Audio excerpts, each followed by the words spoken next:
I'm 42 now, and if there's one thing I've learned, it's that the woods don't have a memory, but they definitely have a rhythm. Most people think of nature as this chaotic, random thing, but when you spend enough time in the deep timber of the Ozarks, you realize it's more like a machine. The birds wake up at a certain light level, the wind shifts at a specific temperature, and the water always flows downhill. It's the one thing you can bet your life on. Gravity doesn't take days off. But back in the summer of 2004, I saw gravity blink. I was 22 then, working a seasonal gig for the Forestry Service. It wasn't a glamorous job, mostly trail maintenance and checking for invasive species, but it kept me away from people, which was exactly what I wanted. I was stationed near a stretch of the Blackwater River that most locals avoided. They called it the Devil's Throat, not because of any legends, but because the limestone bluffs narrowed so sharply that the water sounded like it was gasping for air. I had set up a primitive camp about 3 miles from the nearest access road. I was young, arrogant, and felt invincible because I had a radio and a heavy-duty machete. I remember that first morning vividly. It was a Tuesday, right at the tail end of July. The air was so thick you could almost chew it, and the humidity had turned the forest into a silent, green cathedral. I woke up at 4:30 a.m. to beat the heat. I wanted to get my surveying done before the sun turned the valley into an oven. I hiked down to the riverbank to splash some water on my face. The sky was that bruised, pre-dawn purple, and the mist was hugging the surface of the Blackwater like a shroud. I knelt on a flat limestone shelf looking at the water. It was moving fast, a dark, churning ribbon of tea-colored current heading south toward the delta. Then the woods went dead. If you've spent time outdoors, you know the quiet. It's usually a sign of a predator, a hawk overhead or a bobcat in the brush. But this was different. This wasn't just the birds stopping, it was the wind stopping. It was the insects falling silent. It felt like someone had pressed a thumb against the pulse of the world. I checked my watch, 5:12 a.m. I looked back at the river. A small whirlpool had formed near the center of the channel. It didn't look like much at first, just a spinning pocket of foam. But then the foam stopped moving south. It hovered. For 5 seconds, the river stayed perfectly still, as if it had turned to glass. My brain scrambled for an explanation, maybe a flash flood upstream, a logjam, but there was no roar of water, no change in volume. Then, with a sound like a heavy, wet rug being dragged across a floor, the water began to move north. It didn't just ripple backward, it surged. The entire volume of the Blackwater River reversed its course, flowing uphill against the natural gradient of the valley. The ripples veered in the wrong direction. The reeds on the bank, which had been bent south for decades, snapped toward the north with a violent jerk. I stood there, my hand still dripping cold water, and felt a coldness in my chest that had nothing to do with the temperature. It was a physical rejection of what I was seeing. My mind kept trying to fix the image, to tell me I was dizzy or that the light was playing tricks, but the sound was undeniable. The water was gurgling against the upstream side of the rocks.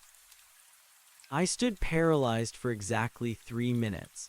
I know this because I stared at my watch, watching the second-hand sweep, terrified that if I looked away, the world might stop making sense entirely. At 5:15 a.m., the water shuddered. It stalled again, bubbled violently for a moment, and then slammed back into its southward flow with a force that sent a spray of foam onto my boots. The birds started singing again immediately. The wind kicked up. The machine was back online. I didn't do any surveying that day. I went back to my tent, sat on my stool, and gripped my knees until the shaking stopped. I told myself it was a standing wave in an enclosed body of water. I'd read about them in college, but this wasn't a lake, it was a river with a 3% grade. It was impossible. I spent the next 3 weeks trying to convince myself I'd had a private stroke or a vivid hallucination brought on by heat exhaustion. I even went back to the same spot a few days later, but the river was just a river. Normal, docile, predictable. By the time the next month rolled around, I had almost succeeded in burying the memory. Almost. But as the date approached, the same lunar cycle, the same Tuesday morning, a knot began to tie itself in my stomach. I told myself I had to go back to prove I was crazy. If I went there and nothing happened, I could go back to my life. I arrived at the limestone shelf at 4:45 a.m. I brought a heavy-duty flashlight and a Nikon film camera. I sat on the rock and waited. I felt like a fool. I felt like one of those UFO hunters I used to mock. 5:10 a.m. The air stayed still. The birds kept chirping. I felt a wave of relief wash over me. See, I thought, you're just a tired kid with an overactive imagination. 5:11 a.m. A crow in a nearby oak tree let out a strangled, half-finished caw and went silent. The woods followed suit. That same oppressive, thumb-on-the-world pressure returned. I clicked on my flashlight and aimed it at the center of the river. The whirlpool was there. It was larger this time, a black eye opening in the middle of the current. I raised the camera, but my hands were shaking so hard I couldn't focus the lens. I watched as the water slowed, groaned, and then peeled backward. But this time, it wasn't just the water.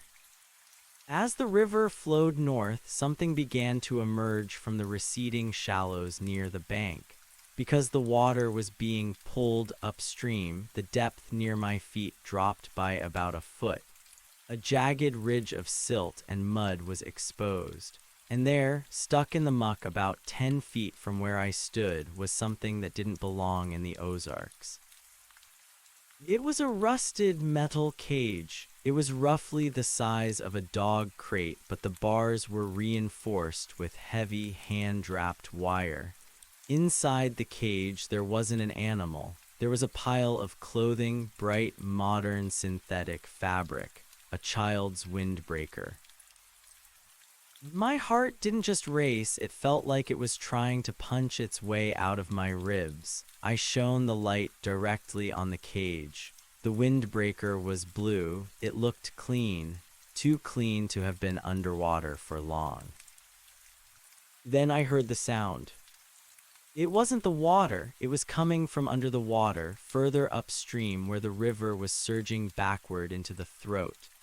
It was a rhythmic, metallic clanging. Clang, clang, clang, like someone was hitting a pipe with a wrench. It was steady, deliberate, and it was getting louder, as if whatever was making the noise was riding the reverse current toward me. I shouldn't have stayed. Every instinct I had, the primal lizard brain that keeps us alive, was screaming at me to run until my lungs burned. But I was anchored by a sickening realization. The blue windbreaker. I had seen a missing persons poster at the trailhead 2 days ago. A 6-year-old boy. The clanging stopped. The water began to swell. The 3-minute mark was approaching. I knew the river was about to snap back, and when it did, that cage and whatever was in it would be swept back into the deep, inaccessible crevices of the devil's throat. I stepped off the limestone shelf. My boots sank into the freezing, upstream rushing mud. I reached for the cage, my fingers inches from the rusted wire. That's when I saw the hand. It wasn't a human hand. It came up from the mud right next to the cage. It was long, pale, and had too many joints. It didn't reach for me, it reached for the cage. With a strength that defied physics, it dragged the metal crate downward, not into the water, but into the silt, as if the ground itself had turned liquid. I fell backward, scrambling onto the rock, my breath coming in jagged gasps. The water shuddered. 5:15 a.m. The Blackwater River slammed back into its southward course. The surge was so violent it nearly swept me off the ledge. The mud, the cage, the blue windbreaker, and that thing were gone. The river was just a tea-colored ribbon again, flowing toward the delta, indifferent and blind.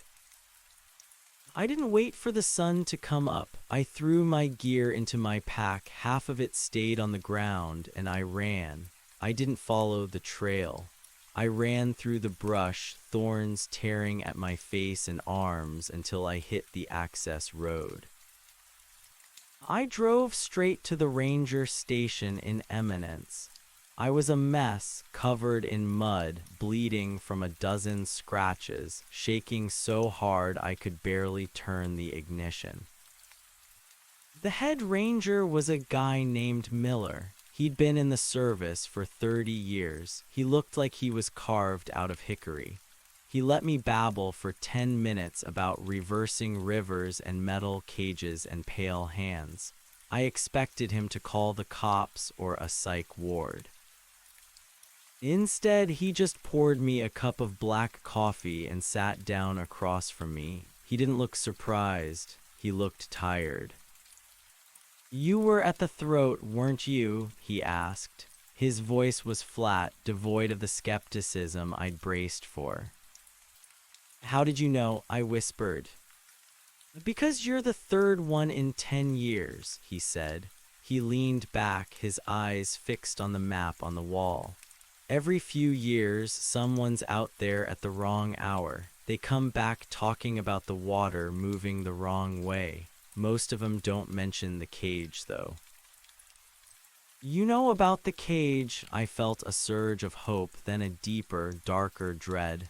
The boy, the missing kid, his jacket was in there.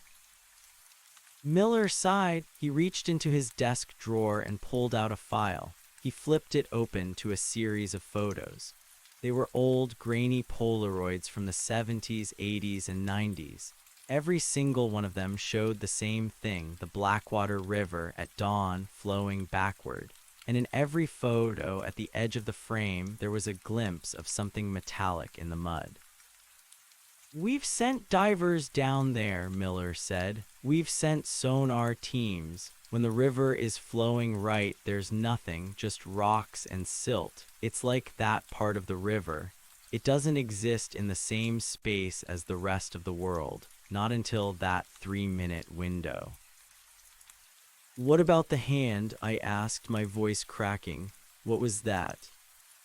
Miller looked me dead in the eye. "We don't go looking for the hand, son. Because the one time a ranger tried to grab that cage back in 92, the river didn't wait until 5:15 to snap back. It took him with it." I quit the forestry service that afternoon. I didn't even go back for my tent. I live in the city now. I don't like being near water I can't see the bottom of. I don't like the sound of clanging metal, and I certainly don't like the hour of 5:00 a.m. But the thing that keeps me up at night, the thing that makes me check the locks on my doors 3 times, isn't just the memory of the hand. It's what I found a week ago. I was scrolling through a local hiking forum looking at recent trail reports. Someone had posted a photo of the Blackwater River, taken just a few miles downstream from the throat. It was a picture of a peaceful, sunny morning, but in the background, caught in a tangle of driftwood, was a small, blue object. It was a windbreaker, and it wasn't rusted or old. It looked brand new, as if it had just been placed there. The river flows backward once a month, but I don't think it's just moving water. I think it's bringing things back, or maybe it's just making room for more. Don't go to the Devil's Throat, not because of the legends and not because of the terrain. Go there because gravity is a rule we all have to follow, and you don't want to meet the thing that doesn't. I stayed in the city for 20 years. I married a woman who liked concrete and high-rises, a woman who thought a hike was a long walk through Central Park. I told her I had a bad back from a fall in my youth, an excuse to avoid the camping trips her brother was always trying to organize. I worked in data entry, then logistics, jobs where everything had a place, where numbers followed rigid laws, and where nothing ever moved in a direction it wasn't supposed to. But the Ozarks have a way of pulling you back. It's not a mystical call. It's usually something mundane and cruel, like a death in the family. My father passed away in October, leaving me a small, crumbling cabin and 40 acres of scrub oak near Van Buren. I told myself I'd just go down for the weekend, sign the papers, and put the place on the market. I told myself 20 years was enough time for the river to become a metaphor instead of a memory. I was wrong. The air in the hills hadn't changed. It still tasted of damp earth and decaying leaves, a scent that triggered a cold sweat the moment I crossed the county line. I stayed at a motel in town, avoiding the cabin, but I found myself driving the back roads at night. I told myself I was just clearing my head, but my eyes kept drifting to the odometer, calculating the distance to the Blackwater. On the third night, I found myself at a dive bar called the Grotto. It was the kind of place where the wood paneling was stained yellow from decades of tobacco, and the locals looked like they'd been born on their stools. I was nursing a beer when I saw a familiar face at the end of the bar. He was older, his hair gone white and his skin like weathered parchment, but I recognized the set of his shoulders. It was Miller. The former ranger looked like he'd finally been broken down by the elements he used to manage. I didn't think he'd remember me, but as I sat down 2 stools away, he didn't even turn his head. He just looked at my reflection in the mirror behind the bar. "You've got that look again," he said. His voice was a dry rasp. The one where you're trying to figure out if the floor is solid. "Hello, Miller," I said. "I thought you'd be retired in Florida by now." "Can't leave," he muttered, taking a slow sip of something amber. "Once you see the gears of the world slip, you stay to watch 'em. It's a sickness. You know that as well as I do. Why else are you back?" "My father's estate," I lied. Miller finally turned his head. His eyes were milky with cataracts, but there was a sharpness behind them that made me flinch. "The boy's mother is still in town, you know, Sarah. She's been going to the trailhead every Tuesday for 20 years. She thinks he's just lost. She doesn't understand that lost implies there's a place he could still be." "I saw his jacket," I whispered, the words coming out before I could stop them. "A week ago, online, someone found it downstream." Miller's hand tightened around his glass. "It happens. The river spits things out, but never the things that matter, just the wrappers, the containers, it keeps the contents." "What is it, Miller, really? Is it a pocket of time, a geological fluke?" Miller leaned in close. The smell of cheap bourbon and old pine needles rolled off him. In the old days, the miners talked about hollow ground, places where the crust of the earth was thin, not because of caves, but because the logic of the world didn't take hold there. They said the water didn't flow south because of gravity. It flowed south because it was being chased. And every now and then, the thing chasing it catches up and pulls it back for a second. He reached into his flannel pocket and pulled out a small, rusted object. He set it on the bar between us. It was a brass whistle, the kind used by scouts. It was crushed as if a massive weight had stepped on it. "I found this near the shelf last month," Miller said. "It belonged to a kid who went missing in 1964. It's not rusted enough for 60 years in the mud. It's barely got a patina." I looked at the whistle and felt that familiar, sickening vibration in my inner ear. It's coming up on the cycle, isn't it? Tomorrow morning. Miller nodded. 5:12 a.m., but something's different this time. The window is getting longer. Last month it was 4 minutes, the month before 4.5. The river is fighting harder to go the wrong way. I should have left then. I should have driven back to the motel, packed my bags, and been halfway to St. Louis by dawn. But the image of that blue windbreaker, the cleanliness of it, the way it looked like it had just come off a department store rack, haunted me. If the river was bringing things back, was it possible it wasn't just clothing? I didn't sleep. I sat in my rental car at the trailhead watching the clock. At 4:00 a.m., I started the hike. My knees ached and my breath was short, but the muscle memory of the trail was still there. I didn't need a map. My body remembered every route and every limestone outcropping. The forest was different now. The machine felt strained. The birds weren't just chirping, they were screaming, a frantic, discordant cacophony that set my teeth on edge. As I approached the devil's throat, the sound of the water changed. Usually it was a low roar. Now it was a rhythmic thumping, like a massive heart beating deep within the bluffs. I reached the limestone shelf at 5:00 a.m. The mist was heavier than I remembered. It was a solid wall of white, obscuring the far bank.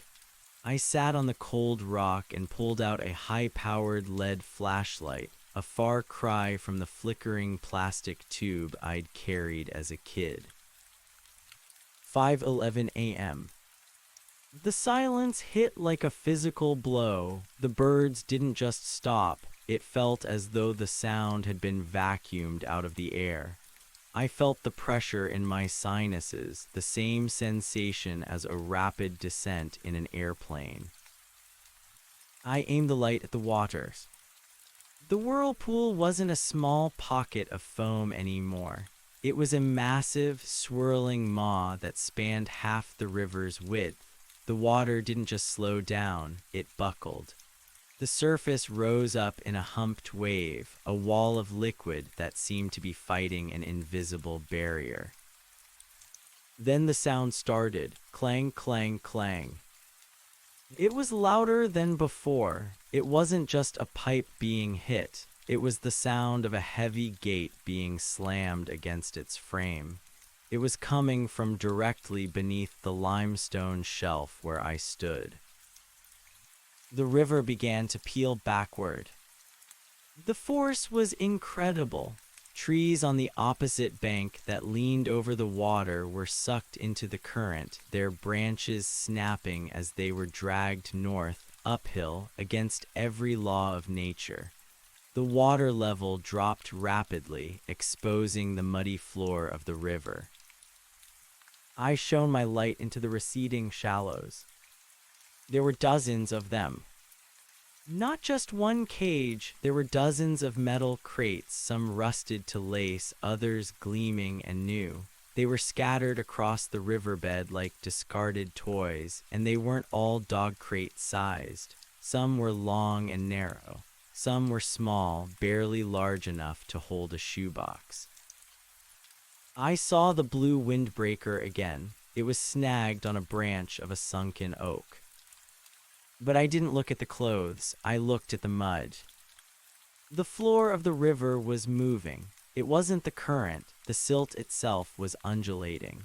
Thousands of those pale, many-jointed hands were pushing up through the muck, their fingers questing for the air like the pale stalks of a fungus. They were grasping at the cages, dragging them toward a central point, a fissure in the riverbed that I hadn't seen 20 years ago. The fissure was a jagged black line, a tear in the world, and from that tear a light was emanating.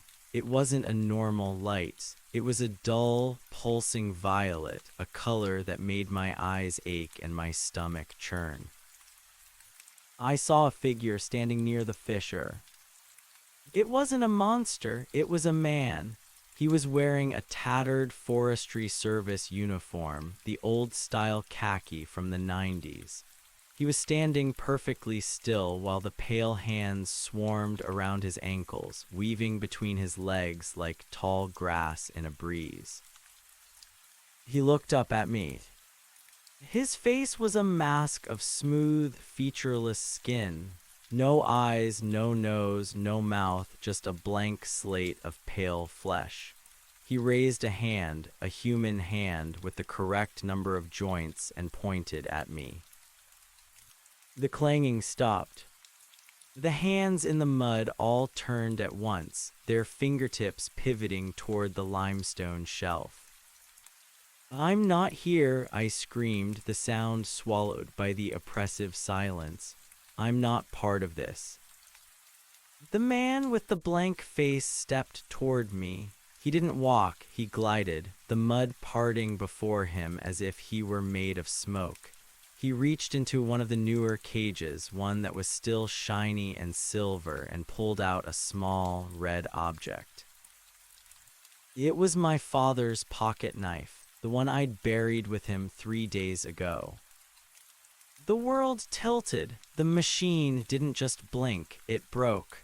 I realized then that the river wasn't just a place where things were taken. It was a dumping ground for the things that didn't fit in the real world anymore, or maybe we were the ones who didn't fit. The man held the knife out toward me. He wanted me to take it. He wanted me to step off the shelf and into the liquid mud to join the ranks of the things that the river moved uphill. I looked at my watch. 5:16 a.m. The river didn't snap back. The water stayed still. The silence stretched. The man with the blank face took another step. The pale hands were now clawing at the edge of the limestone shelf, their long, spindly fingers scraping against the rock with a sound like dry autumn leaves. "Miller," I yelled, though I knew he wasn't there. "It's not stopping."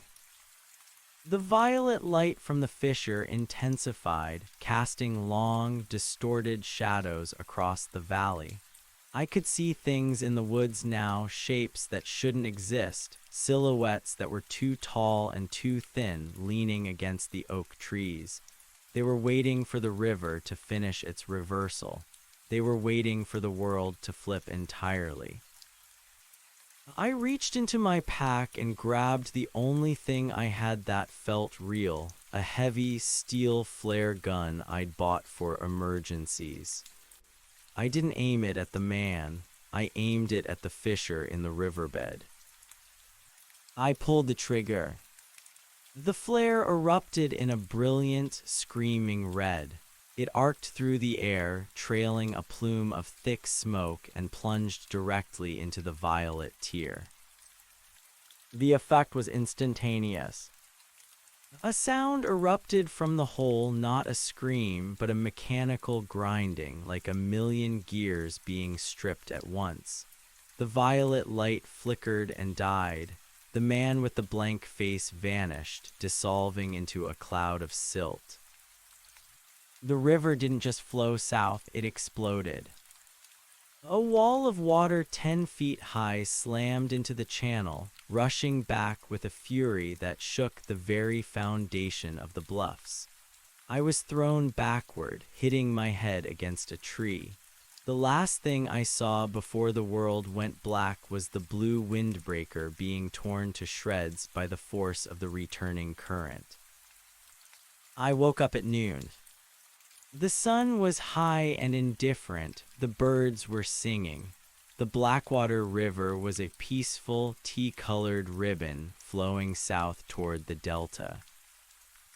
I crawled to the edge of the shelf and looked down. The mud was gone. The cages were gone. The fissure was gone. It was just rocks and silt, worn smooth by thousands of years of predictable, gravity-driven water. I hiked back to the car in a daze. I didn't go to the ranger station. I didn't go to the police. I drove straight to the cemetery where my father was buried. I didn't have a shovel, so I used my hands. I dug through the fresh earth, my fingernails bleeding, until I reached the top of the casket.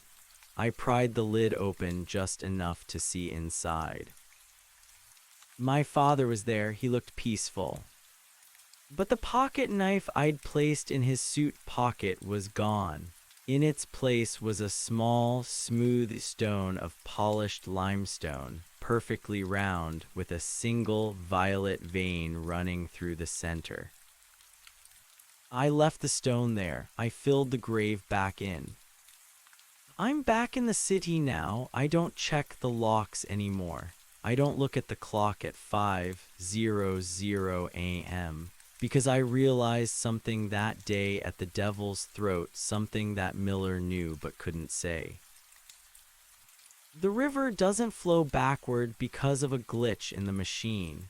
It flows backward because it's being fed. Every time we lose something, a child, a memory, a piece of ourselves, it ends up in the throat.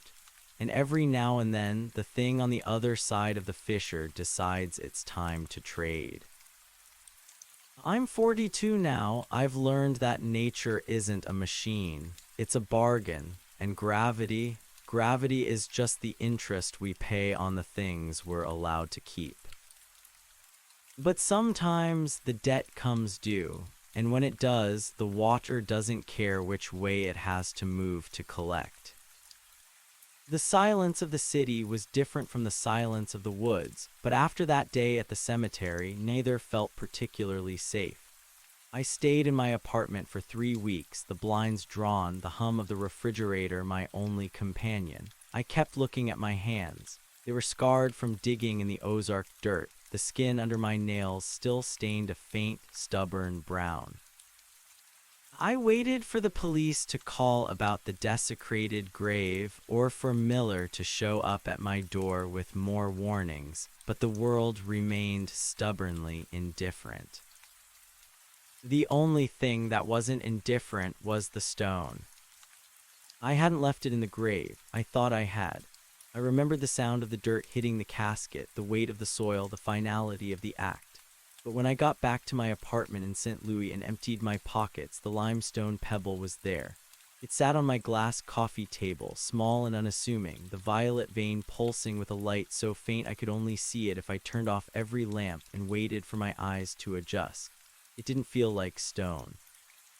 It felt like a tooth, something organic, pulled from a mouth that shouldn't exist. I tried to throw it away.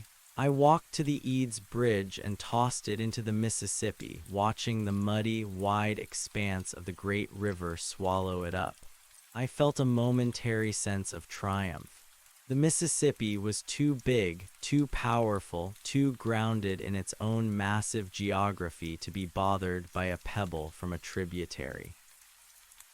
The stone was back on my coffee table the next morning.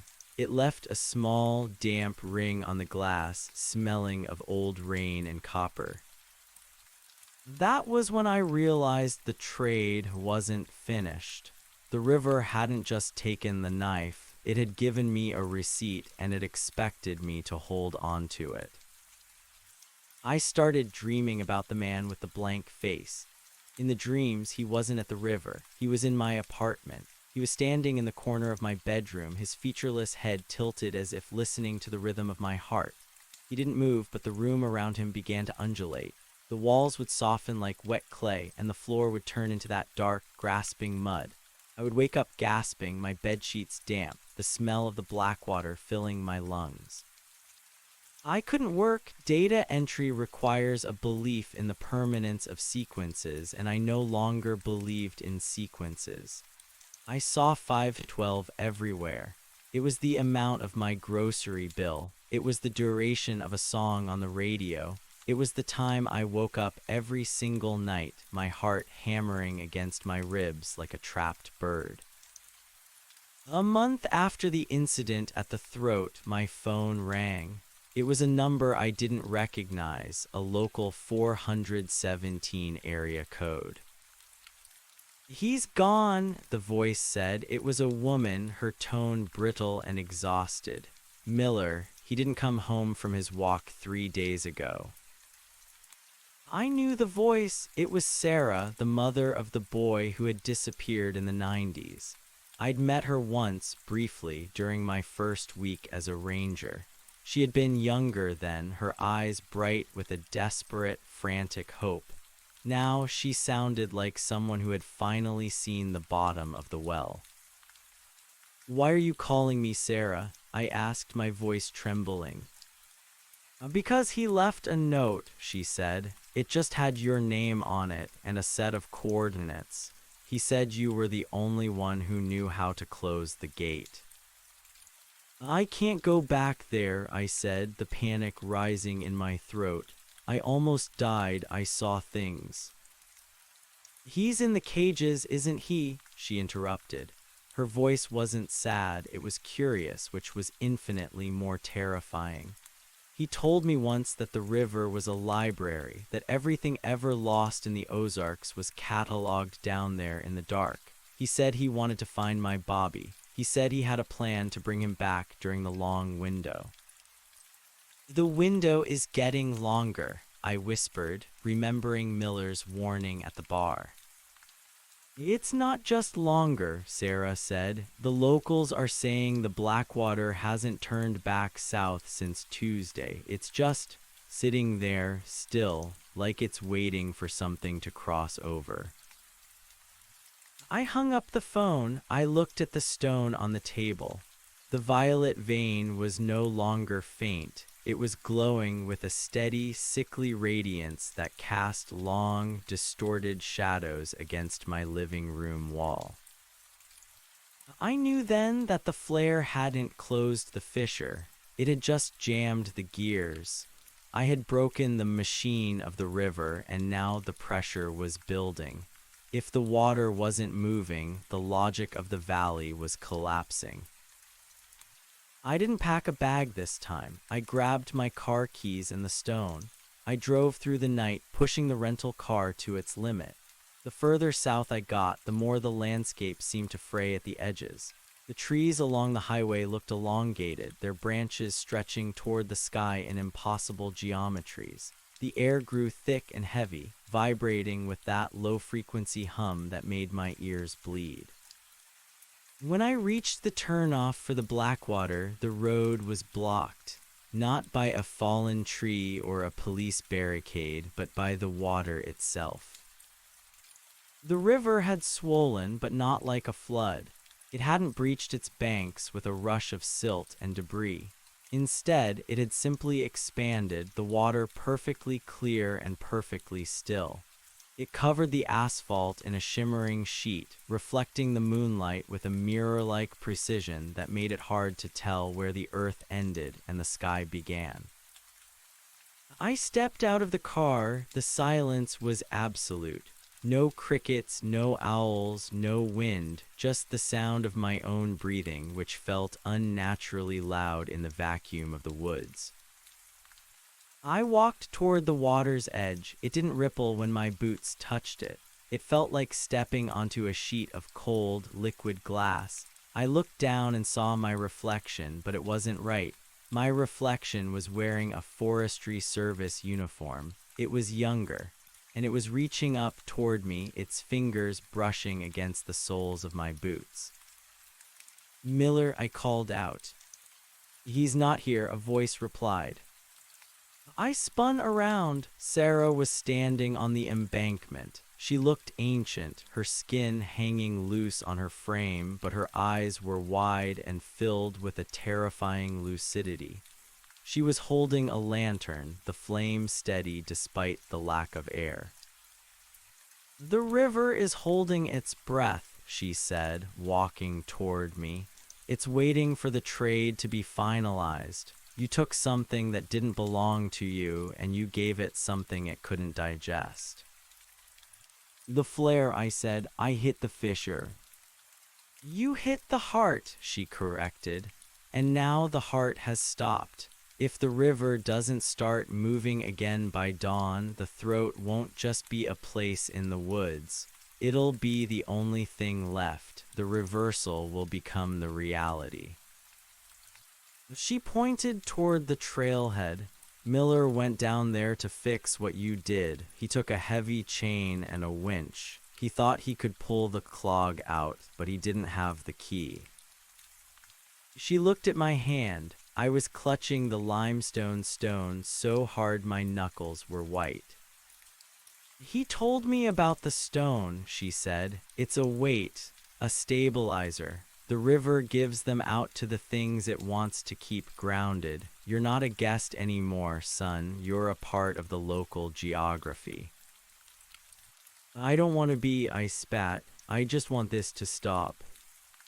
Then you have to go to the shelf, she said. You have to give the stone back, and you have to help him pull. We hiked in silence. The trail was no longer a path. It was a corridor through a nightmare. The trees were translucent, their internal structures visible like the veins in a leaf. We passed a deer standing in the middle of the trail. It didn't move as we approached. It was frozen in mid-stride, its eyes turned into the same violet stone as the pebble in my pocket. The closer we got to the throat, the more the world felt like a photograph that was being bleached by the sun. The colors were fading, leaving only shades of gray and that oppressive, pulsing purple. When we reached the limestone shelf, I stopped. The riverbed was visible through the perfectly still water. It looked like a graveyard of industry. Hundreds of cages, thousands of objects, watches, shoes, bicycles, old rusted tools, all laid out in neat, horrific rows. And in the center of it all was the fissure. It was no longer a jagged line. It had opened into a perfect circle, a black hole in the middle of the river. Miller was there. He was chest deep in the still water, standing near the edge of the hole. He had a massive steel chain wrapped around his waist, the other end disappearing into the darkness of the fissure. He was leaning back, his muscles strained to the breaking point, his face a mask of agony. He wasn't pulling a clog. He was holding the world together. "He's been like that for 2 days," Sarah whispered, her voice trembling for the first time. "The river wants to finish the reversal. It wants to flow into that hole and take everything with it. He's the only thing stopping the drain." Miller saw me. He couldn't speak, but his eyes pleaded with me. He looked at the stone in my hand, then at the hole. I understood then. The clog wasn't the flare. The clog was the imbalance. I had introduced a foreign element, a spark of heat and light into a place of cold and shadow, and the river had reacted by trying to swallow itself. I stepped off the limestone shelf. The water didn't feel wet. It felt like thick oil pressing against my skin with a weight that made it hard to move. As I waded toward Miller, the pale hands began to rise from the silt. They didn't grab me this time. They brushed against me, their touch cold and inquisitive, as if they were recognizing the stone I carried. I reached Miller. His skin was cold like marble. I could hear his bones creaking under the tension of the chain. "Give it to the hole," he wheezed, the words barely audible over the low hum of the valley. I looked into the fissure. It wasn't just darkness. It was a kaleidoscope of lost things. I saw my mother's wedding ring. I saw the first dog I'd ever owned. I saw the face of the man I could have been if I'd never joined the forestry service. It was all there, swirling in a slow, silent vortex. I held the stone over the abyss. The violet vein was screaming now, a high-pitched vibration that shattered the stillness of the air. "If I drop this," I asked, "does the river start moving?" "It starts," Miller gasped, "but it won't be the same. The rules are changing. The reversal. It's not a monthly thing anymore, it's a hunger. I looked back at the shore. Sarah was standing there, her lantern held high. Behind her, the shapes in the woods were moving closer. They were no longer silhouettes. I could see their faces, hundreds of them, all blank, all waiting. I looked at the stone. I looked at Miller, who was fading, his body becoming as translucent as the trees. I realized that there was no fixing this. You don't fix a hole in reality. You either fill it or you fall into it. I didn't drop the stone. I gripped it tight and reached out, grabbing the chain that bound Miller to the abyss. I wrapped the cold steel around my own arm, anchoring myself to the man and the hole. "We don't give it back," I said, my voice sounding strange and resonant in the dead air. "We pull." Miller looked at me, a flicker of hope, or maybe just a different kind of terror, crossing his face.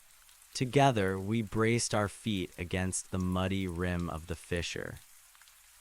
I felt the stone pulse in my palm, a heartbeat that matched my own. I felt the weight of the Ozarks, the weight of every lost thing pulling at us. And then I felt something else. A hand reached out of the darkness of the hole. It wasn't a pale, multi-jointed thing. It was a small hand wearing the cuff of a blue windbreaker. It grabbed the chain, and it started to push. The world didn't snap back, it groaned. The water beneath us began to vibrate, a low-frequency rumble that grew into a roar. The stillness shattered. The Blackwater River began to move. Not south, not north. It began to spin. The whirlpool returned with a violence that dwarfed anything I'd seen before. The water rose up in a towering spiral, a liquid cyclone that reached for the moon. Miller and I were caught in the center of it, the eye of the storm. I saw Sarah on the bank, her lantern extinguished by the sudden wind. I saw the blank-faced figures being swept into the current, their forms dissolving like salt in water. And then the pressure in my ears became unbearable. The violet light blinded me. When I opened my eyes, I was lying on the limestone shelf. The sun was coming up. The river was flowing south, a gentle morning current that sparkled in the early light. The mist was gone. The birds were singing a normal, melodic song. I was alone. Miller was gone, Sarah was gone, the chain, the cages, the hands all gone. I looked at my arm. There were deep, bruised welts where the chain had been, the skin broken and bloody. In my hand, I was still clutching the stone. But it was different now. The violet vein was gone. It was just a plain, gray piece of limestone. I squeezed it, and it crumbled into dust, blowing away on the morning breeze. I stood up, my body aching with a fatigue that felt decades old. I walked back to the trailhead, expecting to see my car, expecting to see the road flooded. The road was dry. My car was there. But there was someone sitting on the bumper. He was young, maybe 7 or 8 years old. He was wearing a blue windbreaker that looked brand new, though it was damp with river water. He was holding a small, red pocket knife, turning it over in his hands with a look of quiet wonder. He looked up as I approached. He didn't have a blank face. He had Miller's eyes. "He said to tell you thank you," the boy said, his voice soft and clear. "He said the trade is even now." I stood there, the sun warming my back, watching the boy. He stood up and began to walk down the road toward town, his steps light and sure. I didn't follow him. I couldn't. I went back to the river one last time. I stood on the bank and watched the water flow south, following the rules, obeying gravity. It looked perfect. It looked right. But I noticed something, a small detail that no one else would ever see. A leaf fell from an oak tree and landed in the water. It didn't float downstream. It stayed perfectly still, bobbing in place while the water rushed past it. The river was flowing south, yes, but the things inside it, they were still waiting. I left the Ozarks that day and I never went back. I live in the desert now, where the water is scarce and the ground is baked hard by the sun. I don't like the rain. I don't like the sound of the wind in the pipes. Because I know that the machine isn't fixed, it's just been reset. And somewhere in a valley I try to forget, the clock is ticking toward 5:12 a.m. The river flows backward once a month, but now I know why. It's not moving water, it's breathing, and every time it exhales, it brings something back. The problem is, you never know what it's going to ask for when it inhales. The desert was supposed to be a cauterization. I chose a small town outside of Moab where the air was so dry it felt like it was pulling the very history out of my pores. Here, the water didn't move in currents. It fell from the sky in rare, violent bursts that vanished into the sand before they could form a memory. I took a job at a local hardware store, a place of dry wood, galvanized steel, and the smell of oil. No data entry, no sequences, no logic puzzles. Just the tactile reality of things that stayed where you put them. For 3 years, I believed I had escaped. I had trained myself not to look at the clock at 5:11. I had learned to sleep with a white noise machine that sounded like static, never like a flow. Then the package arrived. It wasn't delivered by a mailman. I found it sitting on the doorstep of my small, sun-bleached trailer on a Tuesday morning. It was a simple wooden crate, the kind used for shipping fruit, but the wood was dark and swollen, smelling of rot and copper. It was damp, impossible in a place where the humidity hadn't topped 10% in weeks. I didn't want to open it. I knew the smell. It was the smell of the Blackwater. But as I stood there in the heat, the sun beating down on my neck, I saw a single violet-colored beetle crawl out from a crack in the wood. It didn't scuttle like a desert insect. It moved with a slow, rhythmic undulation, its shell shimmering with a light that didn't belong to the sun. I took the crate inside and pried the lid off with a hammer. Inside, resting on a bed of wet, black silt, was an old-fashioned reel-to-reel tape recorder. It was caked in mud, but the silver reels were pristine. Taped to the lid was a photograph. It was a picture of me taken from the perspective of the water, looking up at the Eads Bridge in St. Louis. I was mid-toss, my arm extended, the limestone pebble caught in a blur of motion just above the Mississippi. I hadn't been alone on that bridge. I set the recorder on my kitchen table. The silt from the crate began to weep across the linoleum, forming dark, branching patterns that looked like the map of a river delta. My hands shook as I plugged the machine in. I expected it to short out, to hiss with the moisture it carried, but it hummed to life with a low-frequency vibration that made the glass in my windows rattle. I pressed play. At first, there was only the sound of rushing water, that deep, subterranean roar of the throat. Then, a voice broke through. It wasn't Miller S. and it wasn't Sarah's. It was a composite of voices, a shifting, tonal slurry that sounded like 1,000 people whispering in unison. "The debt is shifting," the voices said. "The boy was the interest. The man was the collateral, but the account remains open." I felt a cold sweat break out across my skin. "What do you want?" I whispered to the empty room.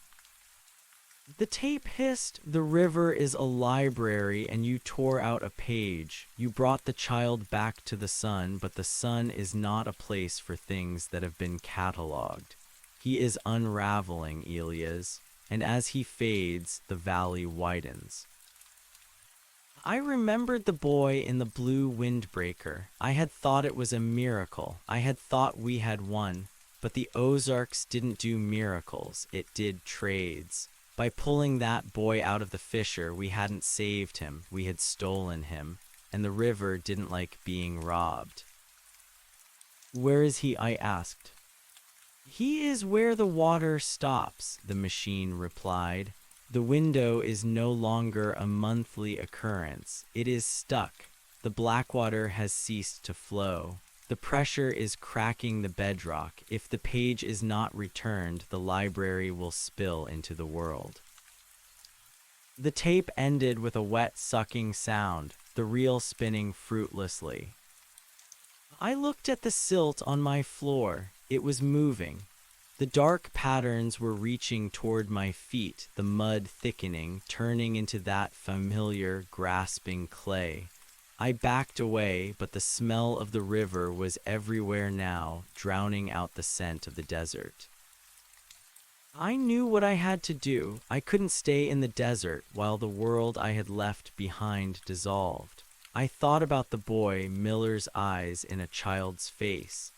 He was the only thing left of the man who had sacrificed everything to hold the drain shut. If he was unraveling, I was the only one who could see the threads. I packed a bag, but this time I didn't take clothes. I took a heavy-duty flashlight, a coil of climbing rope, and a gallon of distilled water. I didn't know if the water in the Ozarks would still be drinkable, or if it had turned into something else entirely. The drive back was a descent into a fever dream. As I crossed the state line into Missouri, the sky turned a bruised, permanent purple. The air grew heavy, the humidity so thick it felt like driving through a lake. The further south I went, the more the landscape changed. This wasn't the lush, green Ozarks I remembered. The trees were white, bleached of color, their leaves translucent and hanging like strips of wet paper. I didn't see any other cars. The highways were empty, littered with abandoned vehicles that looked like they had been underwater for decades, though they sat on dry pavement. Barnacles grew on the bumpers of sedans, seaweed draped over the road signs. When I reached the turnoff for the Blackwater, I didn't need a map. I followed the sound. It wasn't the sound of a river. It was a high-pitched, metallic screaming, like a machine being pushed past its limits. The valley was gone. In its place was a massive, shimmering dome of mist that reached up into the clouds. The road simply ended at the edge of the fog. I parked the car and stepped out. The silence here was different than the desert. It was a pressurized silence, the kind you feel at the bottom of a deep pool. I walked into the mist. The trail was gone. The geography had been rewritten. I found myself walking through a forest of coral-like structures that had grown out of the limestone.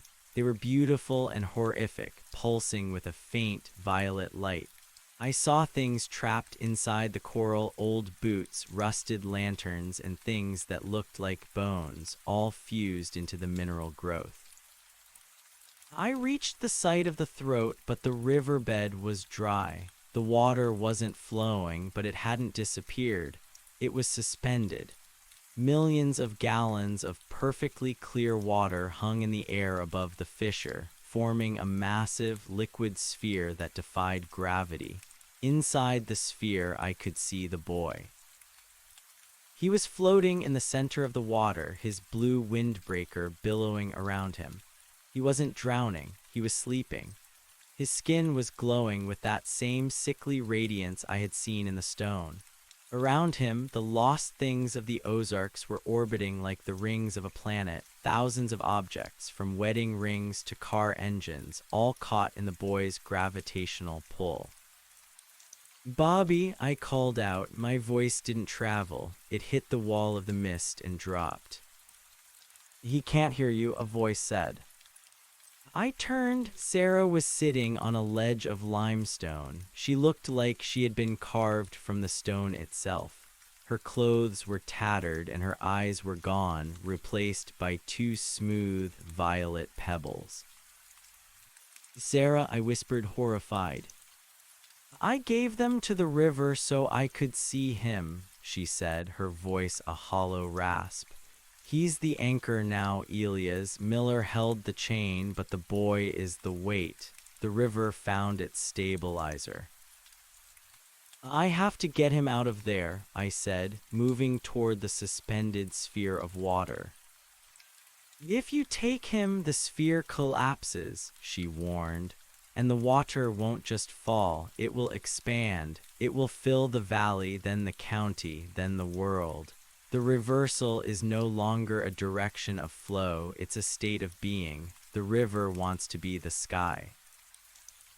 I looked up at the boy. He looked so peaceful, a small child caught in the eye of a cosmic storm. I thought about the trade. The river had given him back, but it had kept a string attached. Now it was reeling him in and taking everything else with him. There has to be another way, I said, a different trade. The library needs a librarian, Sarah said. Miller tried, but he was too strong. He fought the current. The river doesn't want a fighter, it wants a witness. I looked at my hands. They were scarred, stained, and shaking. I wasn't a hero. I was a man who had spent his life looking at sequences, trying to find patterns in the chaos. I understood the river now. It wasn't evil. It was just a collection of everything the world had forgotten, and it was tired of being buried. I reached into my bag and pulled out the rope. I didn't tie it to a tree. I tied it to my waist. What are you doing? Sarah asked, her sightless head tilting. I'm going to finish the sequence, I said. I stepped toward the sphere. As I touched the surface of the suspended water, the world tilted. Gravity vanished. I was pulled into the liquid, but I didn't sink. I floated. The water was warm like blood. I swam toward the boy. As I got closer, the objects orbiting him began to strike me. A rusted locket, a bone, a fragment of a ceramic doll. Each contact sent a jolt of memory through my brain. I saw the people these things belonged to. I felt their loss, their grief, their final moments. The river wasn't just a library of objects, it was a library of endings. I reached Bobby. I took his small, cold hand in mine. His eyes opened. They weren't Miller's eyes anymore. They were the color of the deep, dark water at the bottom of the throat. It's time to go home, I whispered, though no sound came out in the water. I didn't pull him toward the edge. I pulled him toward the center, toward the black fissure that sat at the very heart of the sphere. If the river wanted a witness, it wouldn't get the boy. It would get me. I wrapped the rope around the boy's waist and tied the other end to a heavy, rusted anchor that was floating nearby, a piece of an old riverboat. Then I shoved him. I used every ounce of my strength to launch the boy toward the surface of the sphere. At the same moment, I grabbed a heavy iron cage that was drifting past and hugged it to my chest. The boy broke the surface of the water, flying out of the sphere and landing on the limestone shelf near Sarah. The balance shifted. The sphere began to groan. The violet light intensified until it was blinding. I felt myself being sucked down not by the water, but by the sheer weight of the memories I had touched. I was being catalogued. I saw my own life, the lonely nights in the desert, the fear in the Ozarks, the mundane years of data entry. It was all being stripped away, turned into pages, filed into the dark. As I sank into the fissure, I saw one last thing. The boy was standing on the bank. He was dry. He was looking at the water, which was beginning to fall. The sphere was collapsing, but it wasn't exploding. It was pouring itself back into the riverbed, back into the earth. The black water began to flow again, south. I fell into the dark, but I didn't die. I found myself in a place of endless shelves. The limestone walls were lined with millions of niches, each containing an object. It was quiet here. The air smelled of old rain and copper. I walked along the rows. I saw the flare I had fired. I saw the knife I had lost. I saw Miller's hat. I sat down on a bench made of smooth river stone. I realized I wasn't alone. Other figures were moving in the shadows, men and women in old-fashioned clothes, their faces calm and attentive. They were the librarians. I looked at my hands. They weren't scarred anymore. They were smooth like the stones in the river. I picked up a small, leather-bound journal from a nearby shelf. I opened it. It was the story of a man who had tried to run away from a river. I began to read. I had all the time in the world. Outside, in the world of the sun, the Blackwater River flows south. Once a month, it turns back, a brief exhale of the deep earth. People in the valley still tell stories about the ranger who disappeared and the boy who came back from the dead with eyes that see too much.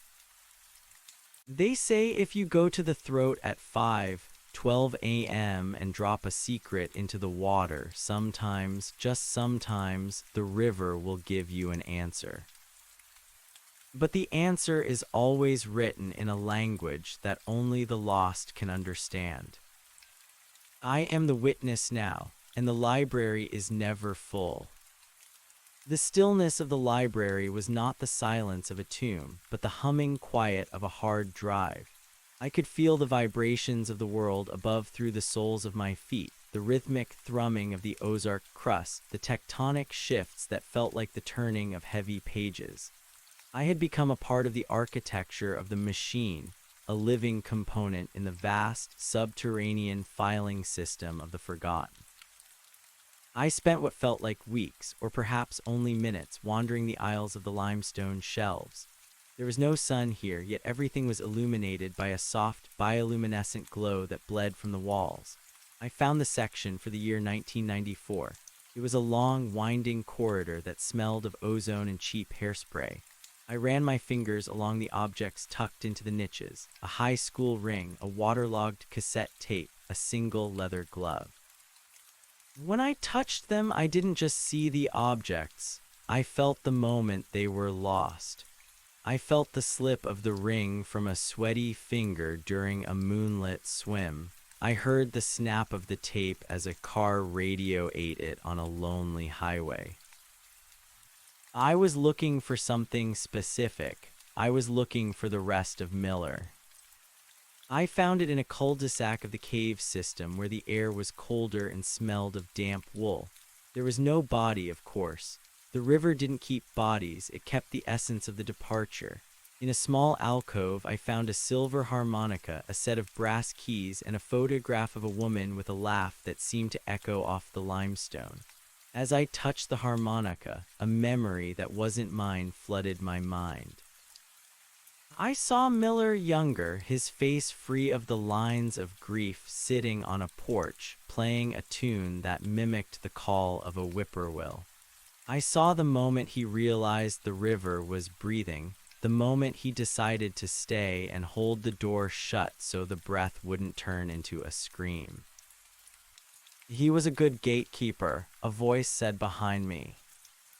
I turned. It was a woman in a gingham dress that looked as though it had been woven from river mist. Her hair was white and floated around her head as if she were underwater. Her eyes, like mine must have been now, were the color of the deep violet vein in the stone. "Who are you?" I asked. My voice sounded different, resonant, like a bell struck in a canyon. "I was the one before Miller," she said, "and the one before me is 3 levels down, cataloging the era of the great floods. We are the keepers of the inhale. We ensure that when the river breathes in, it doesn't take more than the world can spare.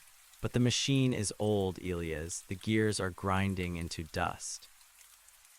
She gestured to the ceiling, where a long, jagged crack was weeping a dark, viscous fluid. The boy was a mistake, a glitch in the trade. When Miller tried to swap his life for the child's, he created a paradox. You can't trade a soul for a memory. The river tried to digest the boy, but he was too new. He hadn't been forgotten yet. That's why the water stopped. The machine choked on him. "I sent him back," I said. "Is it fixed?" "For now," she replied, her expression flickering with something like pity. "But you didn't just send him back. You took his place in the ledger. You are the loss that balances the return. As long as you are here, the boy exists there. But the river is hungry again. It's 5:11 a.m. on the surface, Elias. Can you feel it?" The floor beneath us began to vibrate. It was a low-frequency growl that set my teeth on edge. The bioluminescence in the walls shifted from violet to a harsh, strobing crimson. The sound of rushing water, distant until now, surged into a roar. "The monthly exhale," she shouted over the noise. "The river is preparing to vomit the excess, but something is wrong. The pressure is too high." The library began to shake. Objects tumbled from the shelves, a century of lost things clattering onto the stone floor. I saw a Victorian doll shatter next to a 1970s hubcap. The woman in the gingham dress looked up at the ceiling, her eyes wide with a terror I hadn't expected to see in an immortal librarian. "The desert," she whispered. "You brought the desert with you." I didn't understand what she meant until I looked at my own hands. They were cracking. Small, jagged fissures were opening in my skin, and instead of blood, fine white sand was pouring out. The dryness I had sought in Moab, the absolute rejection of the water, had become a part of my molecular structure. I was a foreign body in the throat of the river. I wasn't just a witness, I was a desiccant. The river was trying to exhale, but the path was blocked by the dryness I represented. The water above us was hitting the barrier of my presence and flash steaming into a scalding vapor. "You have to leave," she screamed, grabbing my arm. Her touch felt like wet paper, but where she grabbed me, the sand stopped flowing. "If you stay, you'll turn the throat into a pressure cooker. You'll blow the valley apart." "I can't leave. I'm the collateral." "The trade is tainted. The river can't keep you and the boy both. It's trying to choose, and it's tearing the bedrock to do it." She dragged me toward the center of the library, where a massive pillar of translucent stone rose from the floor to the ceiling. Inside the pillar, I could see the violet vein, not a small sliver like the one in the pebble, but a pulsing, jagged lightning bolt of pure energy that ran deep into the earth. "This is the heart of the machine," she said. "The primary sequence. You have to touch it. You have to feed your dryness directly into the core. It's the only way to neutralize the pressure." "What will happen to me?" She didn't answer. She simply pushed me toward the pillar. As I stumbled forward, the roar of the river became deafening. The air was thick with the smell of sulfur and ancient mud. I reached out and pressed my palms against the cold, vibrating surface of the stone pillar. The world vanished. I wasn't in the library anymore. I wasn't in the Ozarks. I was in the sequence itself. I saw the river not as water, but as a mathematical equation of staggering complexity, a fractal of loss and recovery that stretched back to the beginning of time. I saw the lost things as variables and the keepers as constants. I saw the boy as a rogue prime number, vibrating at a frequency that threatened to collapse the entire formula. And I saw the desert, my desert, the 3 years of heat and dust I had used to armor myself.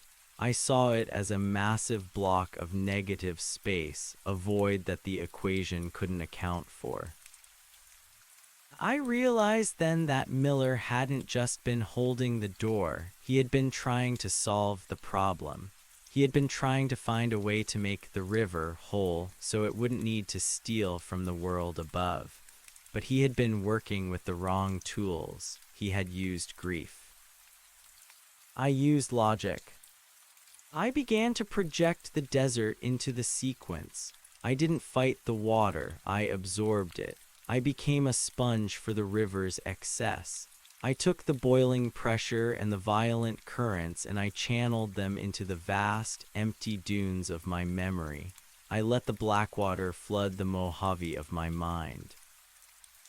The vibration began to smooth out. The crimson light faded back to violet. The roar subsided into a steady, rhythmic pulse, the sound of a machine finally finding its gear. I felt myself being pulled apart, stretched thin across the geography of the Ozarks. I was the limestone, I was the silt, I was the moss on the north side of the Oaks. I was the 5:12 a.m. reversal. Then the snap. I woke up on the surface. I was lying on the bank of the river, but not at the trailhead. I was miles downstream near an old, collapsed bridge I didn't recognize. The sun was high and hot, baking the mud into a cracked crust around me. I sat up, gasping for air. My skin was no longer cracking. The sand was gone. But when I looked at my reflection in a stagnant pool of water, my eyes were still violet. I stood up, my joints popping like dry twigs. I looked toward the north, toward the site of the throat. The shimmering dome of mist was gone. The white, bleached trees had regained their color, though they looked battered, as if by a great wind. I started walking. I didn't have a car anymore. The river had likely claimed it during the pressure release, and I didn't have a plan. But as I reached the main road, I saw a familiar figure sitting on a fallen log. It was the boy. He was older now, not by years, but by the weight of his posture. He was holding the red pocket knife, but he wasn't playing with it. He was carving something into the wood of the log. He looked up as I approached. He didn't smile. He just nodded, as if we were two co-workers meeting at the start of a long shift. "It's different now," he said. His voice had lost its childish lilt. It was gravelly, like stones grinding together. "What did I do?" I asked, sitting down beside him. "You changed the breath," Bobby said. "It doesn't inhale and exhale anymore, it circulates. The library isn't a tomb anymore, it's a pump." He showed me what he was carving. It was a map of the river, but the lines didn't just show the water. They showed the veins of violet stone beneath the earth, a network of energy that mirrored the river's path. "The machine is fixed," he continued, "but it needs a new kind of maintenance. It doesn't want things anymore. It wants stories. It wants to know why people care about the things they lose." "And Sarah, the other keepers?" Bobby looked toward the river. "They're part of the flow now. They aren't librarians, they're the ink. They're the ones who write the stories down." I looked at my hands. They were steady. The fear that had lived in my chest since the first night at the throat was gone, replaced by a strange, cool clarity. I understood my role. I wasn't a prisoner and I wasn't a sacrifice. I was the translator. What happens next? I asked. Bobby stood up and handed me the pocket knife. Next is the 5 and 12, but it's not going to be a reversal this time. It's going to be a revelation. He began to walk toward the town, and this time I followed him. As we walked, I noticed the changes in the valley. The air didn't feel heavy anymore. It felt charged, like the moments before a summer storm. The birds weren't just singing, they were communicating in complex, melodic patterns that I could almost understand. We reached the outskirts of the town by dusk. It looked the same as it always had, the same rusted signs, the same sleepy storefronts, but there was a new energy in the people. They were standing on their porches, looking toward the river with expressions of quiet anticipation. They didn't look afraid. They looked like they were waiting for a long-lost relative to arrive. We stopped at the bridge over the main branch of the Blackwater. The water was flowing south, a dark, glassy ribbon under the rising moon. "Wait for it," Bobby whispered. I checked my watch. 5:11 a.m. was hours away, but the river didn't care about the clock anymore. The reset I had triggered had untethered the machine from linear time. At exactly 12:00 midnight, the water stopped. It didn't flow backward, it didn't rise, it simply became a mirror. And in that mirror, the town saw itself, not as it was, but as it had been. They saw the houses that had burned down, the trees that had been cleared, the people who had moved away or passed on. The river was reflecting the lost history of the valley, projecting it back onto the present. I saw Miller. He was standing on the bridge next to us, a shimmering, translucent figure. He looked at Bobby and smiled, a real, honest smile. Then he looked at me and tapped his temple. "The sequence," he seemed to say. "You found the missing variable." The reflection lasted for only a minute, a beautiful, haunting overlap of then and now. Then the water resumed its southward journey, carrying the memories with it, not as stolen goods, but as shared history. "It's breathing with us now," Bobby said. I realized then that the desert hadn't been a cauterization. It had been a preparation. I had needed the emptiness of the dunes to understand the fullness of the river. I had needed to lose everything to realize that nothing is ever truly gone. It's just waiting for someone to read its page. I didn't go back to Moab. I bought a small cabin near the edge of the throat, a place where the sound of the water is a constant companion. I don't work at the hardware store anymore. I spend my days on the riverbank, talking to the people who come to the water's edge. They bring things, old keys, faded letters, broken watches, and they tell me their stories. I listen, and then at 5:12, I tell the stories to the river. The machine is humming, the violet light is steady, and for the first time in a century, the Blackwater is at peace. But sometimes when the moon is full and the air is still, I look into the water and I see the desert. I see the white sand and the heat haze. And I remember that every system, no matter how perfectly balanced, has a cost. I am the cost, and I am perfectly fine with that. The peace lasted for 3 seasons. It was a fragile, crystalline sort of quiet that settled over the Ozarks like a morning frost that refused to melt. I became a fixture of the landscape, the man in the cabin who didn't fish and didn't hunt, but who sat on the limestone shelf above the throat with a ledger in his lap. The locals stopped calling me the crazy ranger and started calling me the listener. They would come to me when the weight of a secret became too heavy to carry alone, or when the loss of a child or a spouse felt less like a grief and more like a hole in the fabric of the world. I didn't give advice, I didn't offer comfort, I simply recorded. I wrote their words into the ledger, and at the appointed hour I would stand at the edge of the water and read the names and the stories aloud.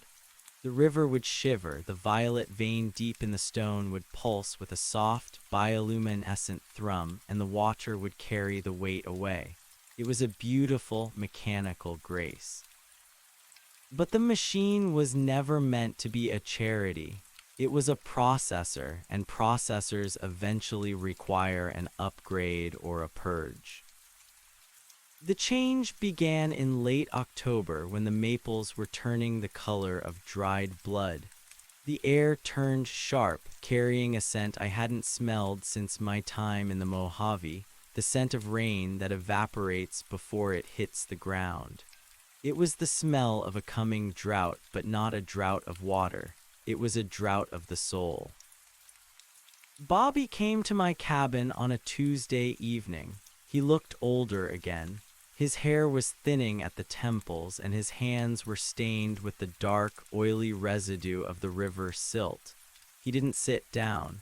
He stood in the doorway, the orange light of the setting sun casting a long, jagged shadow across my floor. "The circulation is slowing down, Elias," he said. His voice was like the sound of dry leaves skittering over pavement.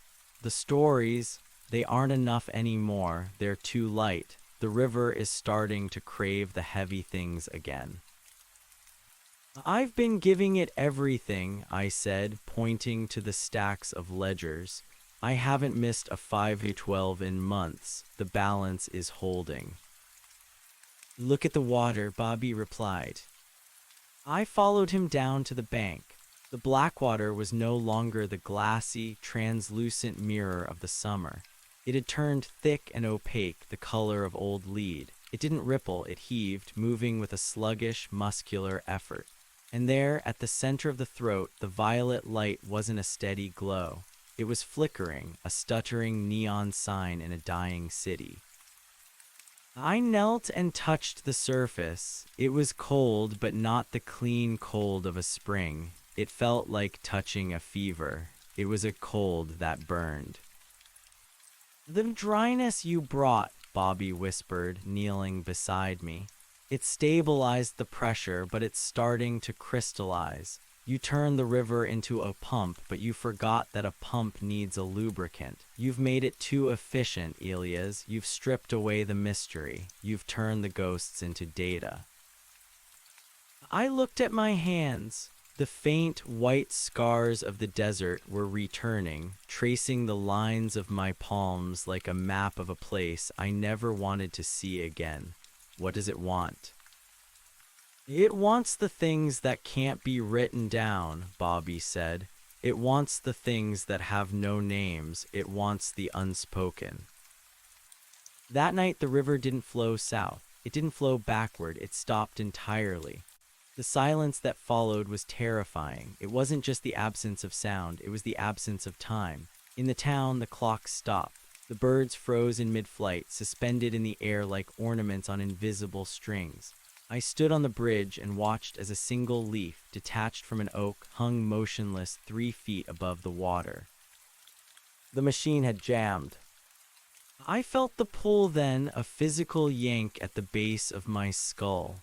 It was the library calling me back, not as a visitor and not as a translator, but as a mechanic. I didn't wait for Bobby, I dived. The transition was different this time. There was no falling, no dark fissure. One moment I was in the cold air of the Ozarks, and the next I was standing in the center of the primary sequence. The limestone pillar was no longer translucent. It was black, encrusted with a layer of white salt that looked like frozen lightning. The woman in the gingham dress was there, but she wasn't a librarian anymore. She was a ghost of a ghost, her form flickering and transparent. She was kneeling at the base of the pillar, her hands pressed against the salt. "You've been too kind," she hissed, her voice a chorus of 1,000 whispers. "The river is a predator, Elias. It was never meant to be a service. By giving it the stories of the living, you've made it hungry for the living. You've taught it that there is more to be had than just what is lost." "I was trying to save the valley," I said, my voice echoing in the vast, silent chamber. "You can't save a machine by feeding it its own fuel. You've created a feedback loop. The river is looking for the source of the stories. It's looking for the town. It's looking for the unspoken that lives in the hearts of the people who are still breathing." The salt on the pillar began to crack. Behind the white crust, I saw something moving. It wasn't the violet energy. It was a reflection of the town, but it was distorted. I saw the faces of the people I had listened to, the baker, the school teacher, the old man who had lost his dog. But their eyes were gone, replaced by the same violet light that powered the river. They were being pulled into the sequence, their lives being converted into the lubricant the machine needed to start moving again.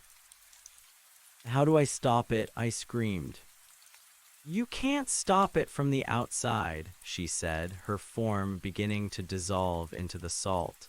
"The desert you brought, it's the only thing that can grind the gears to a halt. You have to give it the one thing you've been keeping for yourself, the one story you didn't write in the ledger." I knew what she meant. I had spent 3 years in the Mojave trying to forget the face of the woman I had left behind, not Sarah, but the one before the river, the one who had seen the emptiness in me long before I ever saw the Blackwater. I had kept her name out of the books. I had kept the memory of her voice, the way she smelled of jasmine and rain, locked in the driest part of my heart. It was my only unspoken. It was the only thing I owned that the river hadn't touched. "If I give it to her," I whispered, "I won't be the listener anymore. I won't be anything." "You'll be the vacuum," the woman said, her voice fading to a sigh. "And the vacuum is the only thing that can break a loop." I stepped toward the pillar.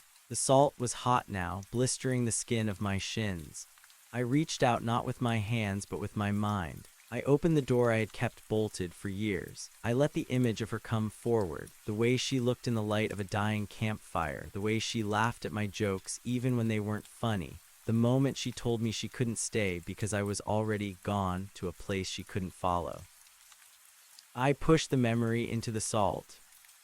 The reaction was instantaneous. The white crust didn't melt, it shattered. A wave of absolute cold erupted from the pillar, a dryness so intense it felt like my very marrow was turning to dust. The violet light flared into a blinding, white-hot sun, and then with a sound like a mountain snapping in half, it went out. The darkness that followed was absolute. I woke up in the mud. It was raining, a real heavy Ozark downpour that smelled of earth and life. The clocks in the town were ticking again. The birds were nesting for the night. The river was flowing south, but it was just water now. The leaden weight was gone. The violet tint was gone. The Blackwater was just a river. I sat up and looked at my hands. The scars were gone. The smooth, stone-like texture was gone. My skin was just skin wrinkled, wet, and mortal.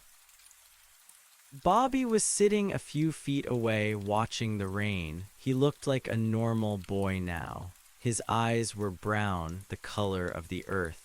The too much was gone from his gaze. "Is it over?" I asked. My voice was thin and weak.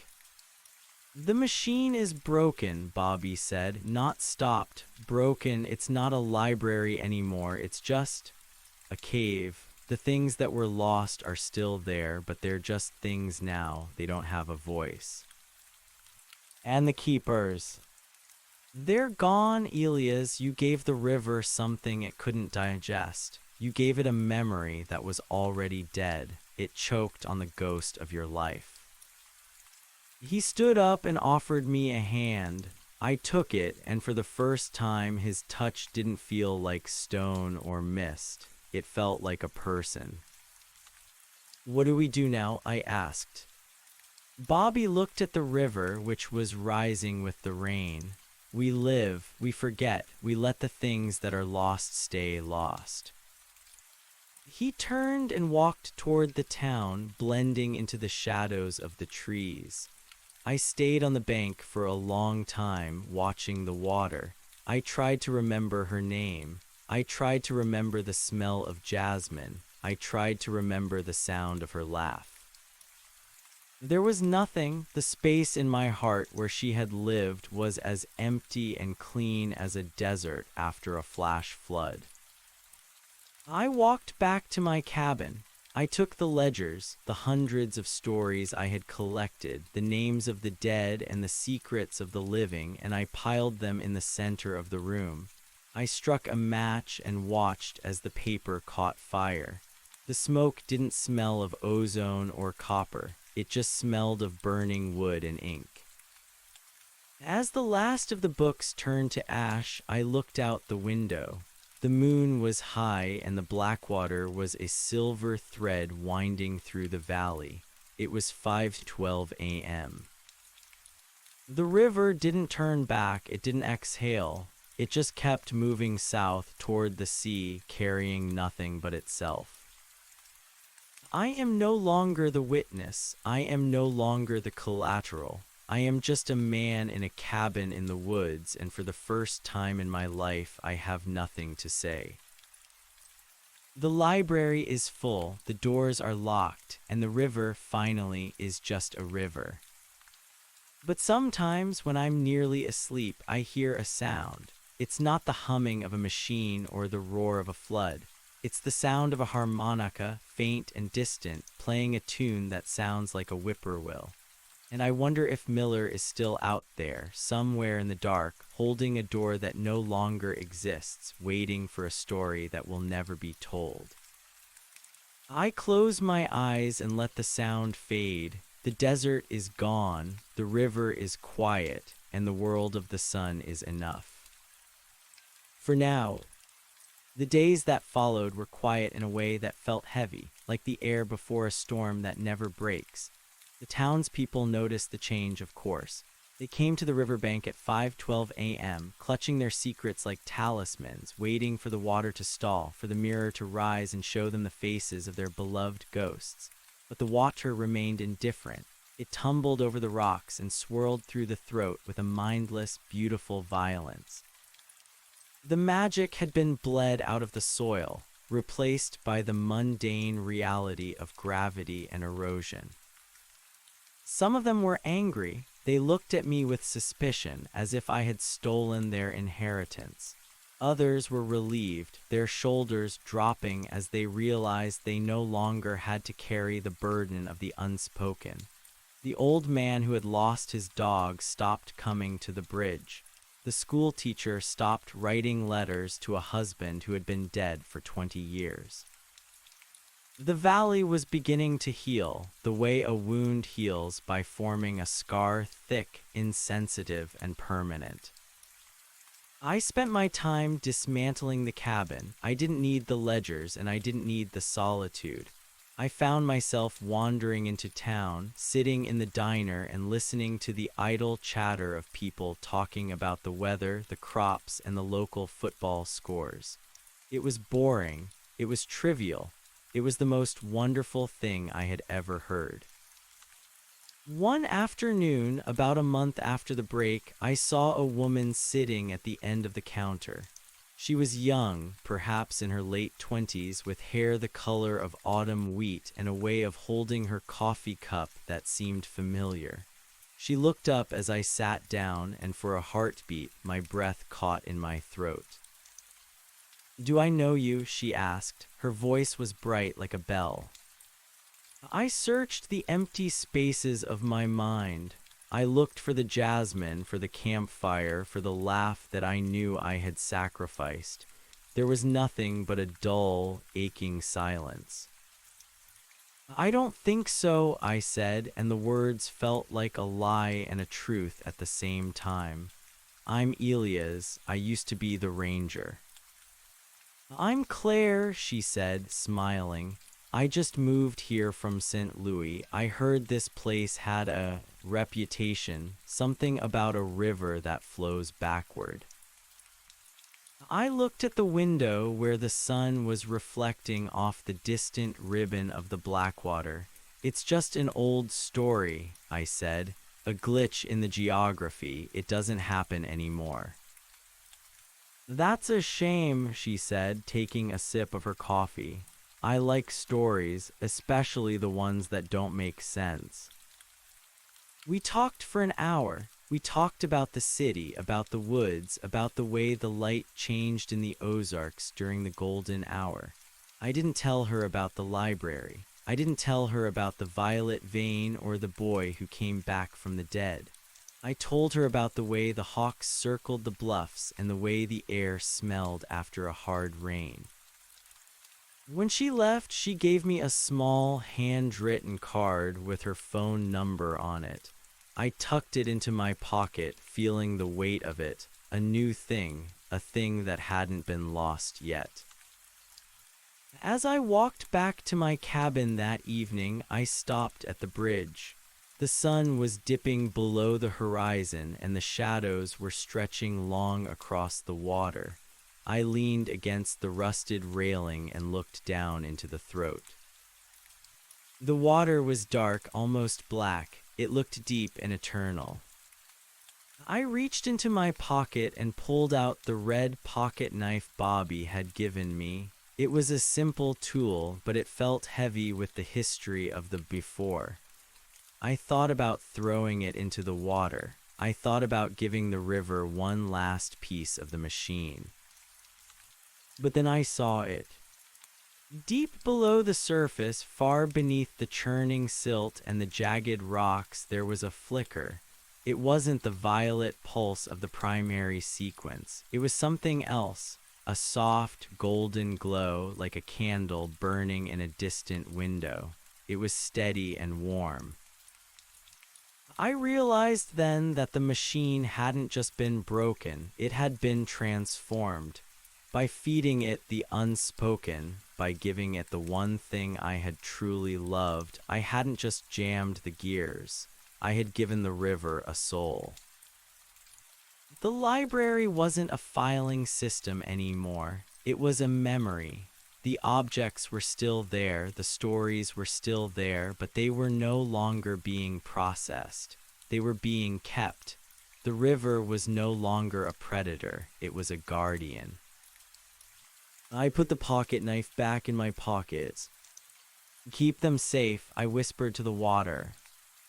The river didn't answer. It didn't need to. It just kept flowing south, a dark, silent witness to everything we lose and everything we find. I turned away from the bridge and started up the hill toward my cabin.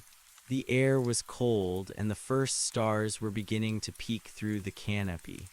I thought about Claire. I thought about the phone number in my pocket. I thought about the tomorrow that was coming, a day that wouldn't be defined by 5:12 a.m. The river that flowed backward was gone. In its place was a river that simply moved forward, and for the first time in my life, I was moving with it. Behind me, in the depths of the throat, the golden light flared once, a silent heartbeat in the dark, and then it settled into a steady, eternal glow.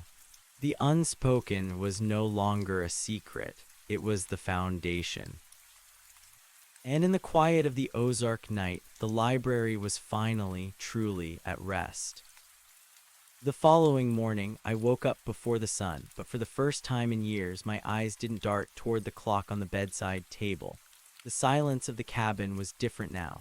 It was no longer the heavy, pressurized silence of a tomb. It was the light, airy silence of an empty house. I made coffee on the stove, the blue flame of the gas burner whistling a soft domestic tune. I didn't reach for the ledgers. There were no ledgers left to reach for. As I sat on the porch watching the mist rise off the Blackwater, I realized that living without a purpose was a specific kind of vertigo. For years, I had been the needle on a compass, always pointed toward the river's strange magnetic north. Now, the magnet was gone and the needle was spinning aimlessly. I felt light enough to float away, but there was a phantom ache in my chest, a hollowed-out space where the memory of that woman, the jasmine and the campfire, used to reside. I knew she had existed, but I could no longer see the curve of her jaw or hear the cadence of her breath. I had paid for the town's sanity with the only thing that made me human. By noon, the restlessness became unbearable. I decided to hike up to the high bluffs, a place I hadn't visited since before the river began its backward crawl. It was a steep climb, the trail overgrown with blackberry brambles and fallen oak limbs. My lungs burned and my muscles protested the exertion, but the pain was grounded and real. It was a physical price for a physical journey. From the top of the bluffs, the valley looked like a toy set. I could see the cluster of buildings that made up the town, the silver thread of the river, and the dark, dense emerald of the forest. From this height, you couldn't see the scars on the land or the violet tint in the water. You could only see the grand, indifferent sweep of time. I sat on a limestone shelf, my legs dangling over the edge. The wind up here was cold and smelled of pine and coming winter. As I watched, a hawk spiraled on an updraft, its wings motionless as it scanned the forest floor. I found myself looking at the spot where the river curved sharply, the throat. Even from this height, the water there seemed darker, a bruise on the face of the landscape. "It's a long way down, Elias." I didn't jump, I didn't even turn around. I knew the voice. It wasn't the dry-leaf skitter of Bobby's voice, nor the hiss of the woman in the gingham dress. It was Miller. He stepped out from behind a stand of cedar trees. He looked the same as he had the night of the flood, the same grease-stained overalls, the same tired eyes, the same silver harmonica tucked into his breast pocket. But he didn't look like a ghost. He looked like a man who had been walking for a very long time. "You're supposed to be gone," I said, my voice caught in the wind. "The machine is broken. The library is locked." Miller walked over and sat down beside me, his boots kicking up a small cloud of dust. He pulled out a tin of tobacco and began to roll a cigarette with practiced, steady fingers. A machine can be broken and a door can be locked, but a debt is a different thing entirely. You don't just walk away from the Blackwater, Elias. You know that better than anyone. "I gave it everything," I said, a sudden flash of anger rising in me. "I gave it my memories. I gave it the unspoken. I broke the loop. Bobby is a boy again. The town is safe." Miller lit his cigarette, the smoke curling around his head like a shroud. "You did. You played a hell of a hand, son, but you made one mistake. You thought the river was the machine." I frowned, looking down at the water. The primary sequence, the pillar, I saw it, I touched it. "That was just the interface," Miller said, exhaling a long plume of smoke. "The engine, but an engine needs a driver, and it needs a road. The river isn't the machine, Elias. The valley is. The limestone, the caves, the water, the people. It's all one big humming circuit. You didn't break the machine, you just blew a fuse." He looked at me, his eyes sharp and unnervingly clear. "And when a fuse blows, someone has to go down into the basement and flip the switch, or else the whole house stays dark forever." "The town isn't dark," I argued. "I saw them. They're living. They're forgetting." "Forgetting isn't living," Miller said softly. It's just waiting. Look at them, Elias. Really look at them. I looked down at the town again. I saw a car moving slowly down the main street. I saw a figure walking across the square. But as I watched, I realized something was wrong. The movements were repetitive. The car reached the end of the block, turned, and then appeared back at the start of the block a moment later. The figure in the square was walking in a perfect, endless circle. A cold chill that had nothing to do with the wind settled in my marrow. What is that? It's the echo, Miller said. When you pushed that memory into the pillar, you created a vacuum. You said it yourself. And a vacuum doesn't just sit there. It pulls. It's pulling the town into the empty space you left behind. They aren't living their lives anymore. They're just playing back the last few minutes over and over again like a scratched record. I stood up, my heart hammering against my ribs. No, I saw Claire. I talked to her. She was new. She wasn't an echo.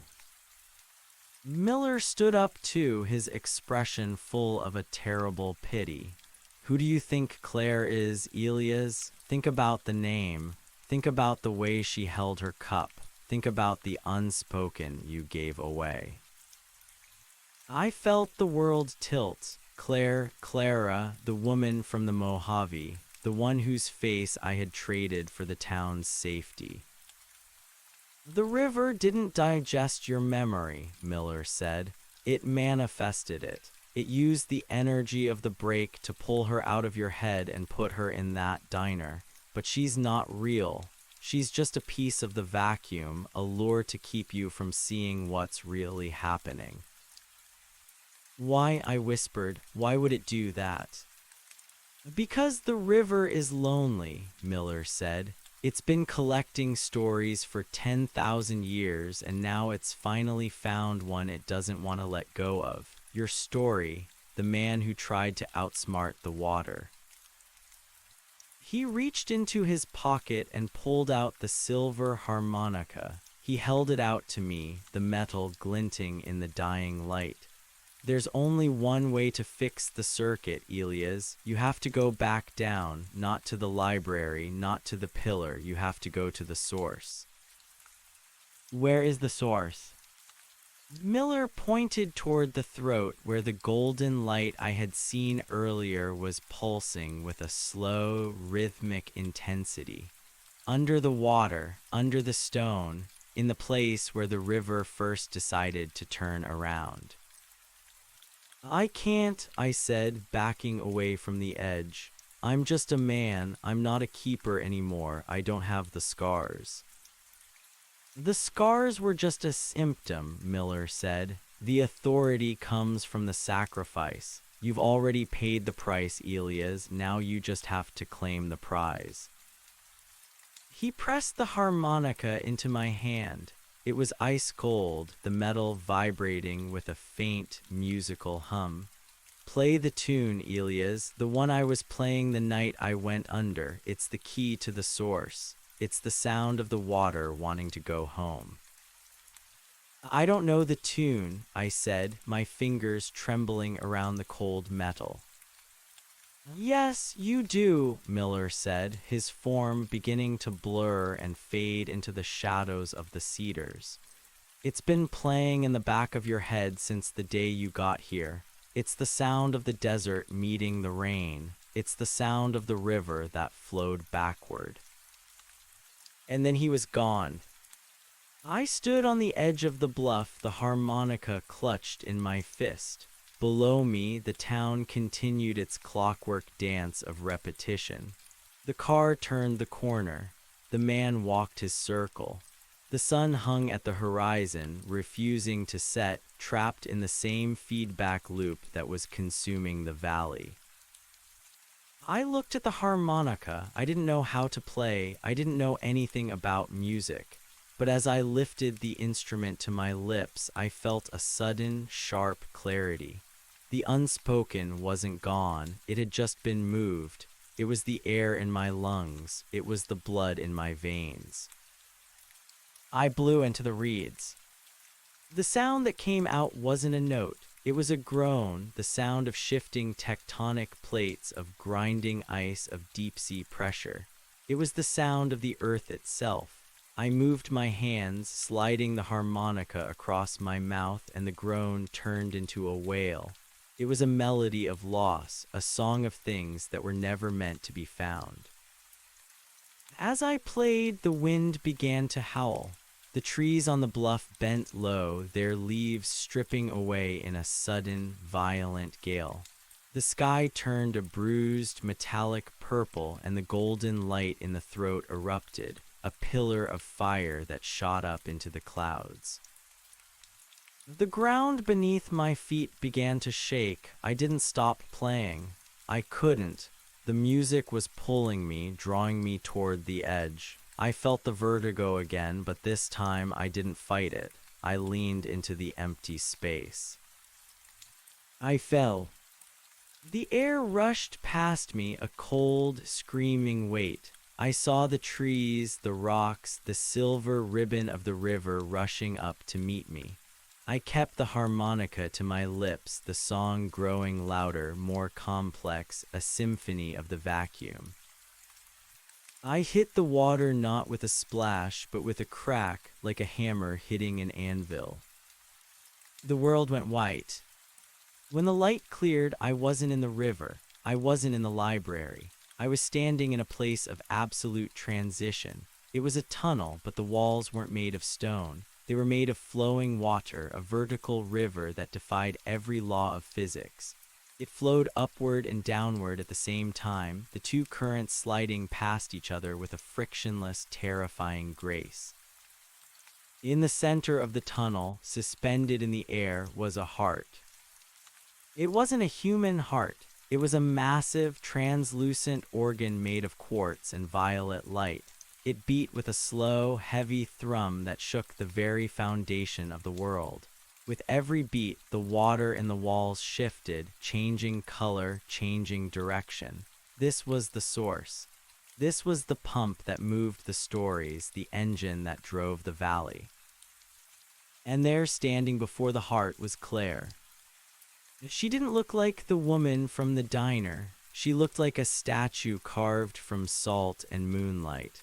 Her eyes were wide and empty, reflecting the violet pulse of the heart.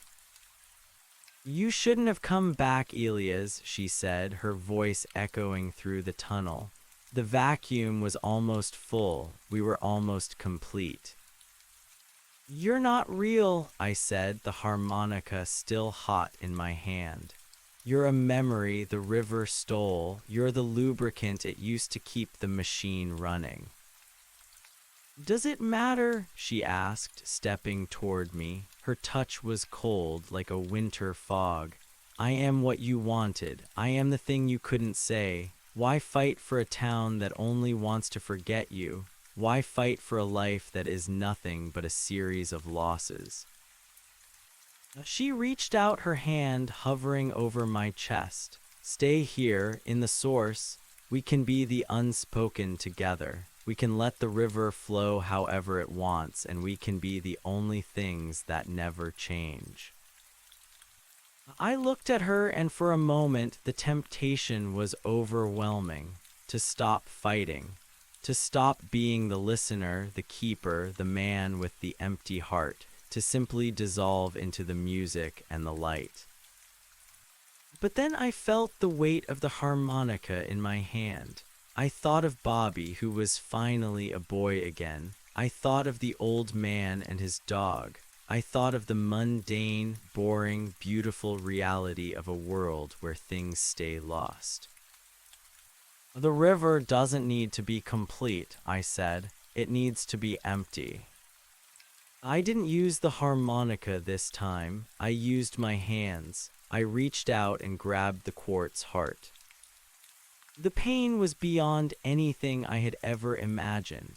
It was the feeling of 1,000 years of stories being poured into my brain at once. I saw the birth of the valley. I saw the first fire. I saw the deaths of 1,000,000 people. I saw the river turn backward for the first time, driven by a grief so profound it bent the very fabric of time. I squeezed. The quartz didn't break, it softened. It became like wax under my touch.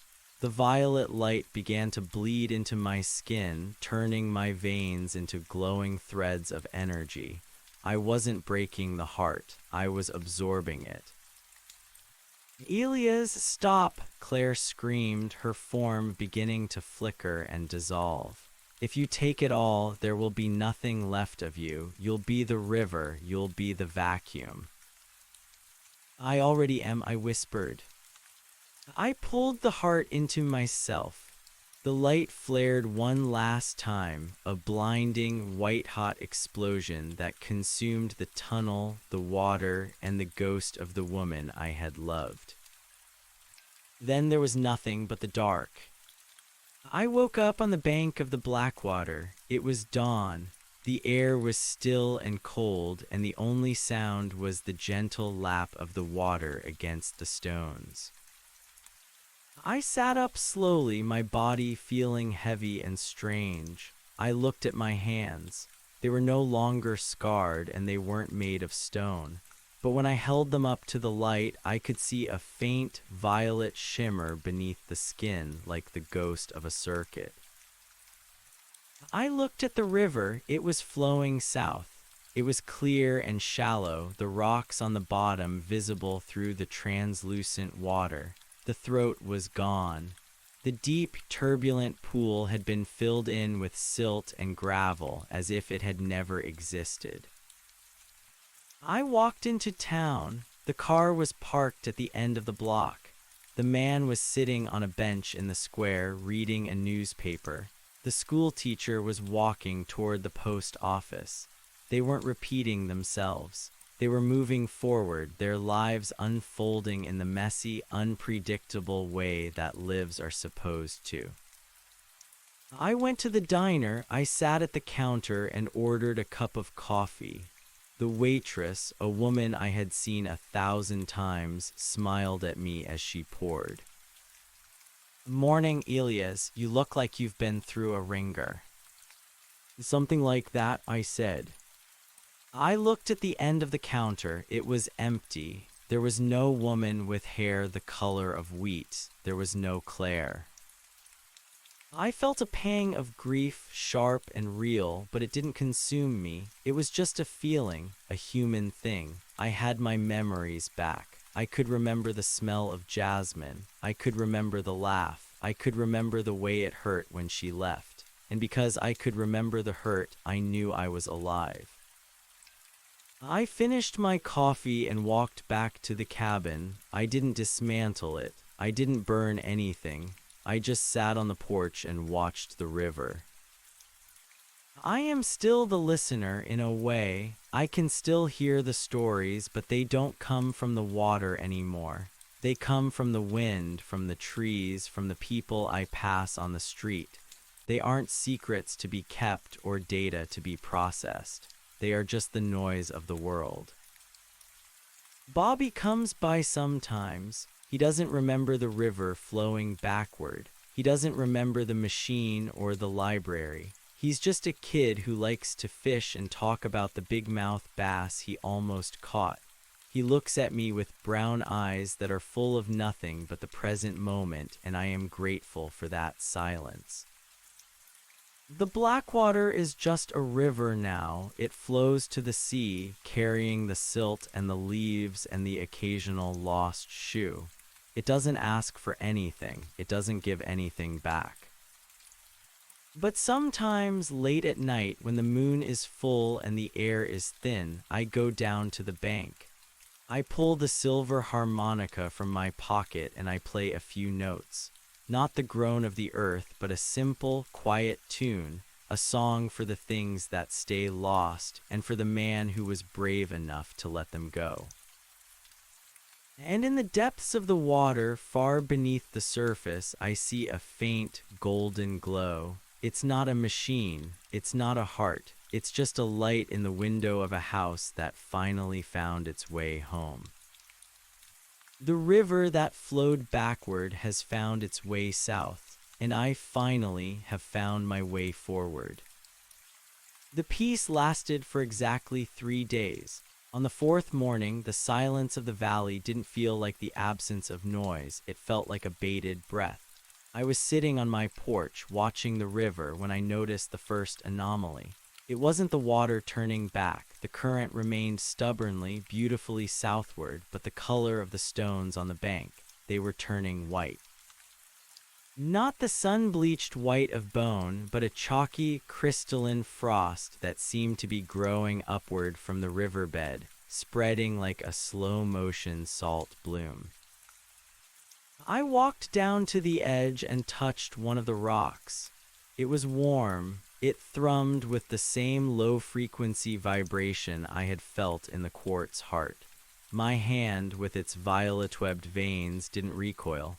Instead, the shimmer beneath my skin pulsed in sympathy.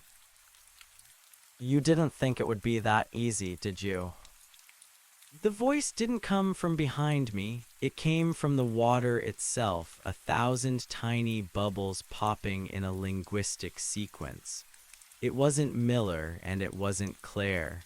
It was the river's actual voice, the raw, unmediated intelligence of the Blackwater. I stood up, wiping the white dust from my palms. The heart is gone. I took it into myself. The cycle is finished. "A cycle is a circle," the water hissed, swirling around a half-submerged log. "You didn't break the circle, Elias. You just changed the point of origin. You are the source now, and a source cannot live in the world it feeds." The weight in my chest, the heavy, crystalline mass I had absorbed, suddenly felt like a leaden anchor. I looked back toward the town. The man on the bench was still there, but he wasn't reading his newspaper anymore. He was staring toward the river. Everyone was. The waitress, the school teacher, the postman, they were all standing on their porches, their faces turned toward the bank with an expression of hollow, expectant hunger. They weren't echoes anymore. They were real people, but they were empty. By taking the heart, I had taken the unspoken from the river, but I had also taken the very thing that anchored the town to its own history. I hadn't saved their sanity. I had merely stolen their gravity. I began to walk toward the town square, my heart, the new, heavy thing in my chest, beating a rhythm that seemed to dictate the pace of the wind. As I passed the first house, the white salt growth followed me, creeping along the fence posts, turning the green grass into brittle, crystalline needles. "Elias," the school teacher whispered as I passed. She didn't move her eyes. "Give it back." "Give what back?" I asked, my voice sounding like grinding stone. "The weight," she said, "the heavy things, the things we aren't supposed to say. It's too light out here, we're drifting." I looked at her feet. She wasn't standing on the ground. She was hovering a fraction of an inch above the porch boards.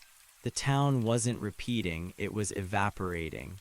Without the gravity of their secrets, without the anchor of the river's backward pull, the people of Blackwater were losing their grip on the physical world. I reached the square. Bobby was there, sitting by the dry fountain. He was the only one who wasn't staring at me with that terrible, hollow hunger. He was crying, but his tears weren't wet.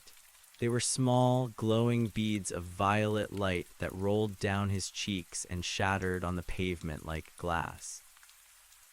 "It hurts, Elias," he sobbed. "I can't feel my feet."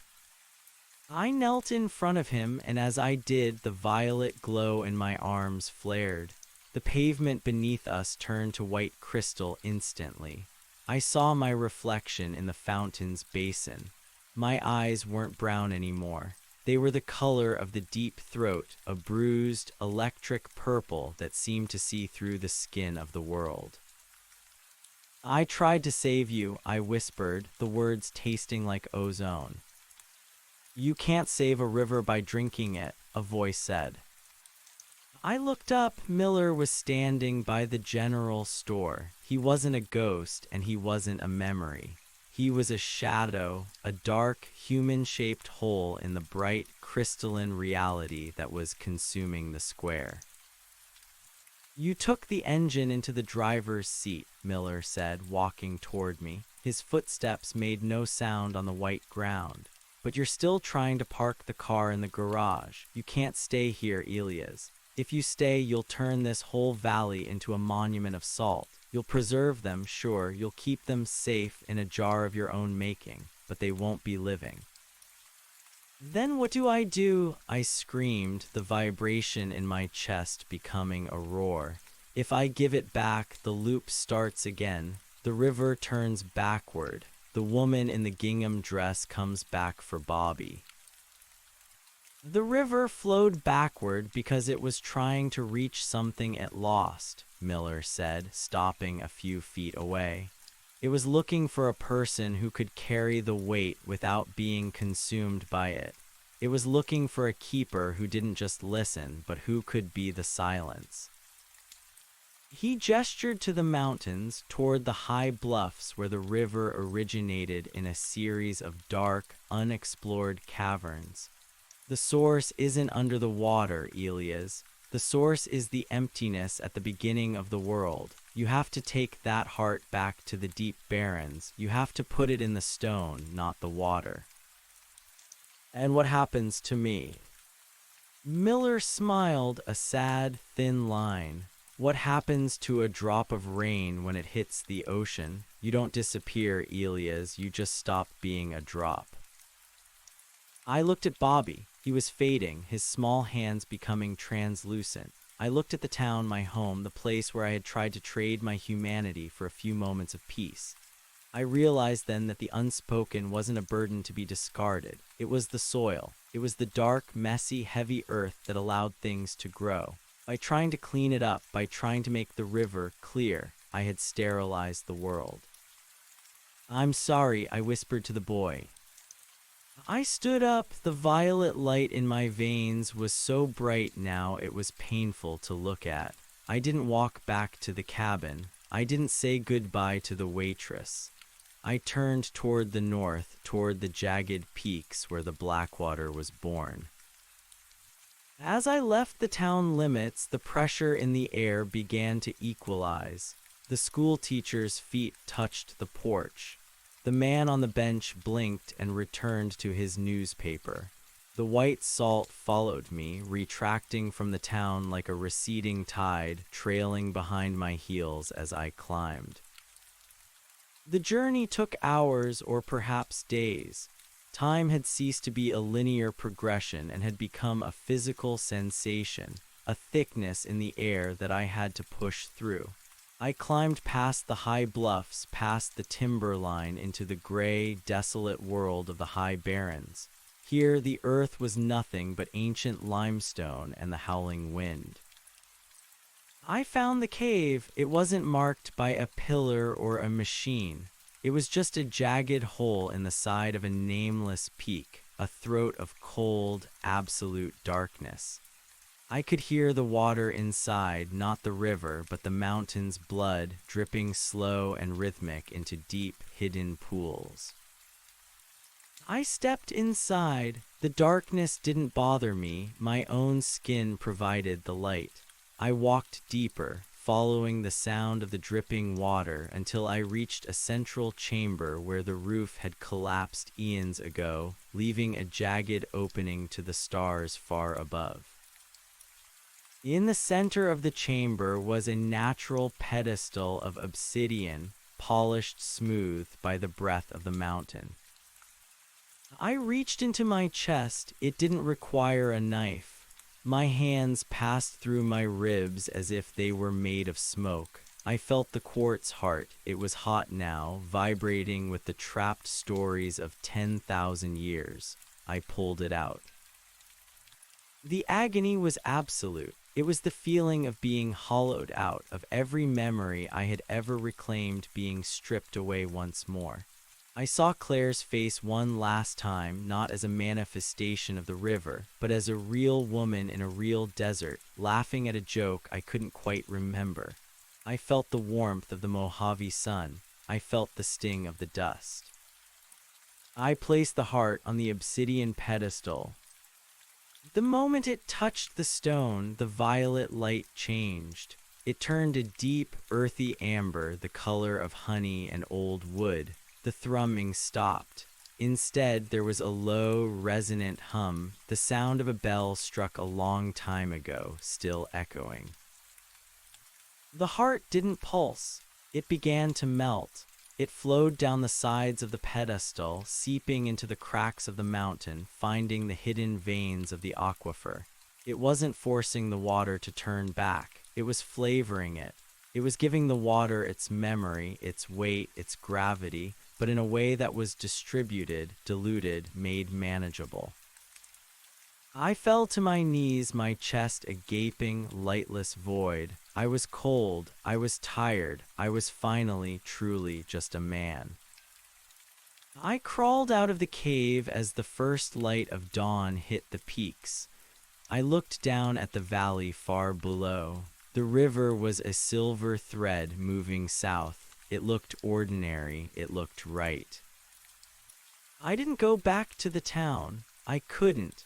I was a man who had seen the engine room of the world, and there is no coming back from that kind of sight. Instead, I began to walk west, away from the Blackwater, away from the memories of the Mojave, toward the high, silent plateaus where the wind doesn't carry voices.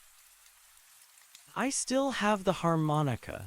Sometimes when I'm sitting by a campfire in the middle of nowhere, I pull it out.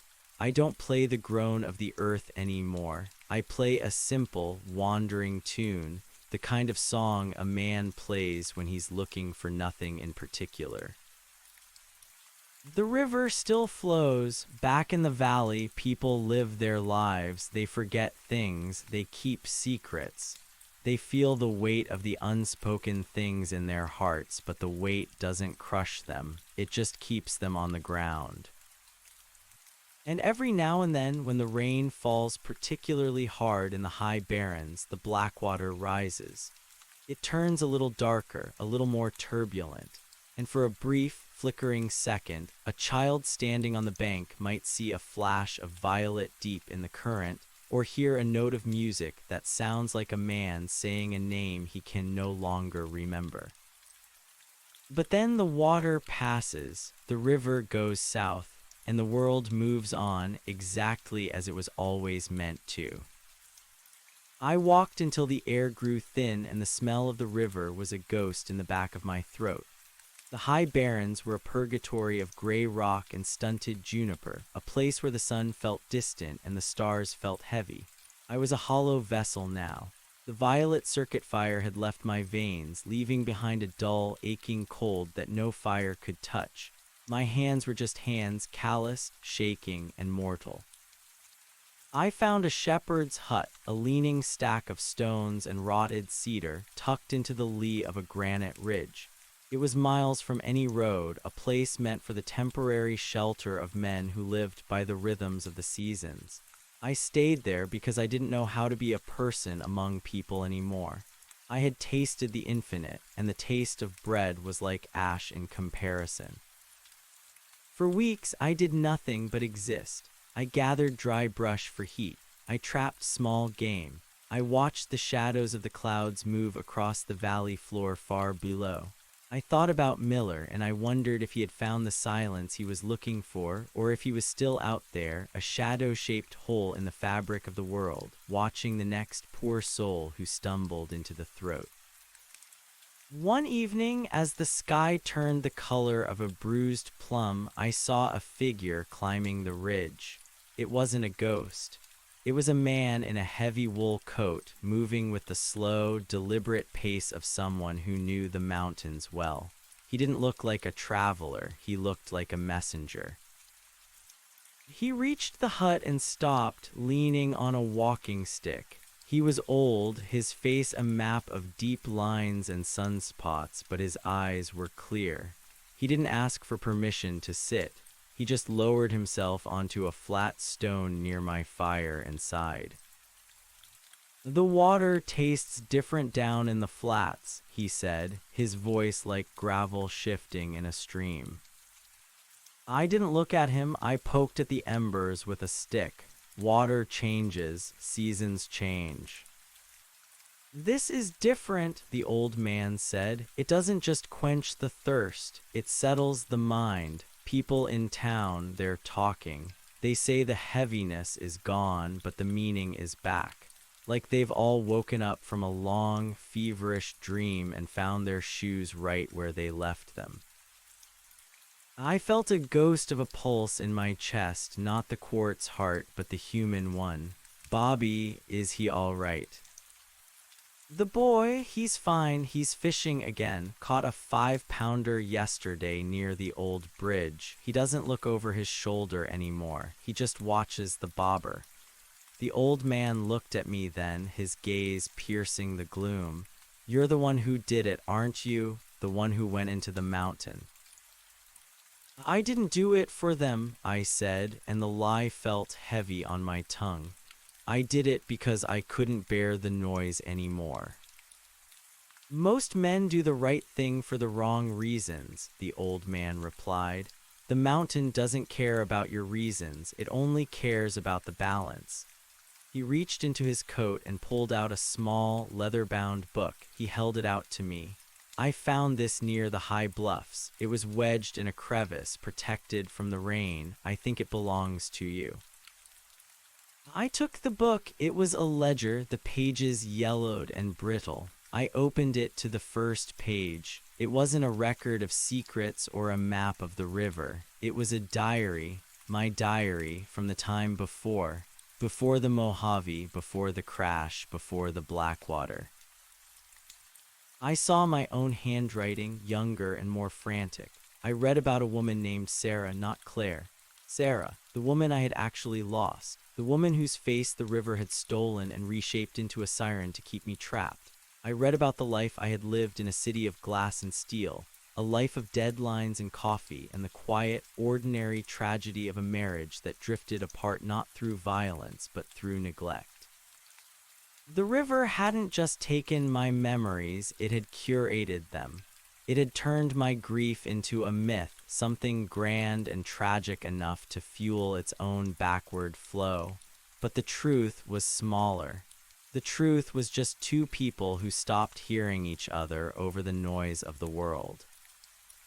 Why are you giving me this? I asked. Because the river is flowing south now, the old man said, standing up. And you can't go forward if you're still carrying someone else's version of your past. That book is the truth. It's heavy and it's boring and it's yours. He turned and began the long descent back toward the valley. He didn't look back. I sat by the fire and read every page. I read about the arguments over the grocery bills. I read about the way the light hit the kitchen table in the morning. I read about the day I walked out, not into a blinding white light of destiny, but into a dusty parking lot, feeling nothing but a dull sense of relief.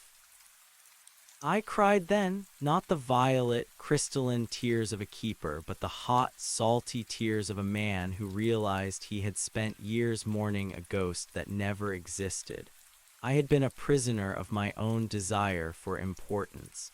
I had wanted my pain to mean something, to be the engine of a miracle. But pain isn't a miracle, it's just a part of the weather.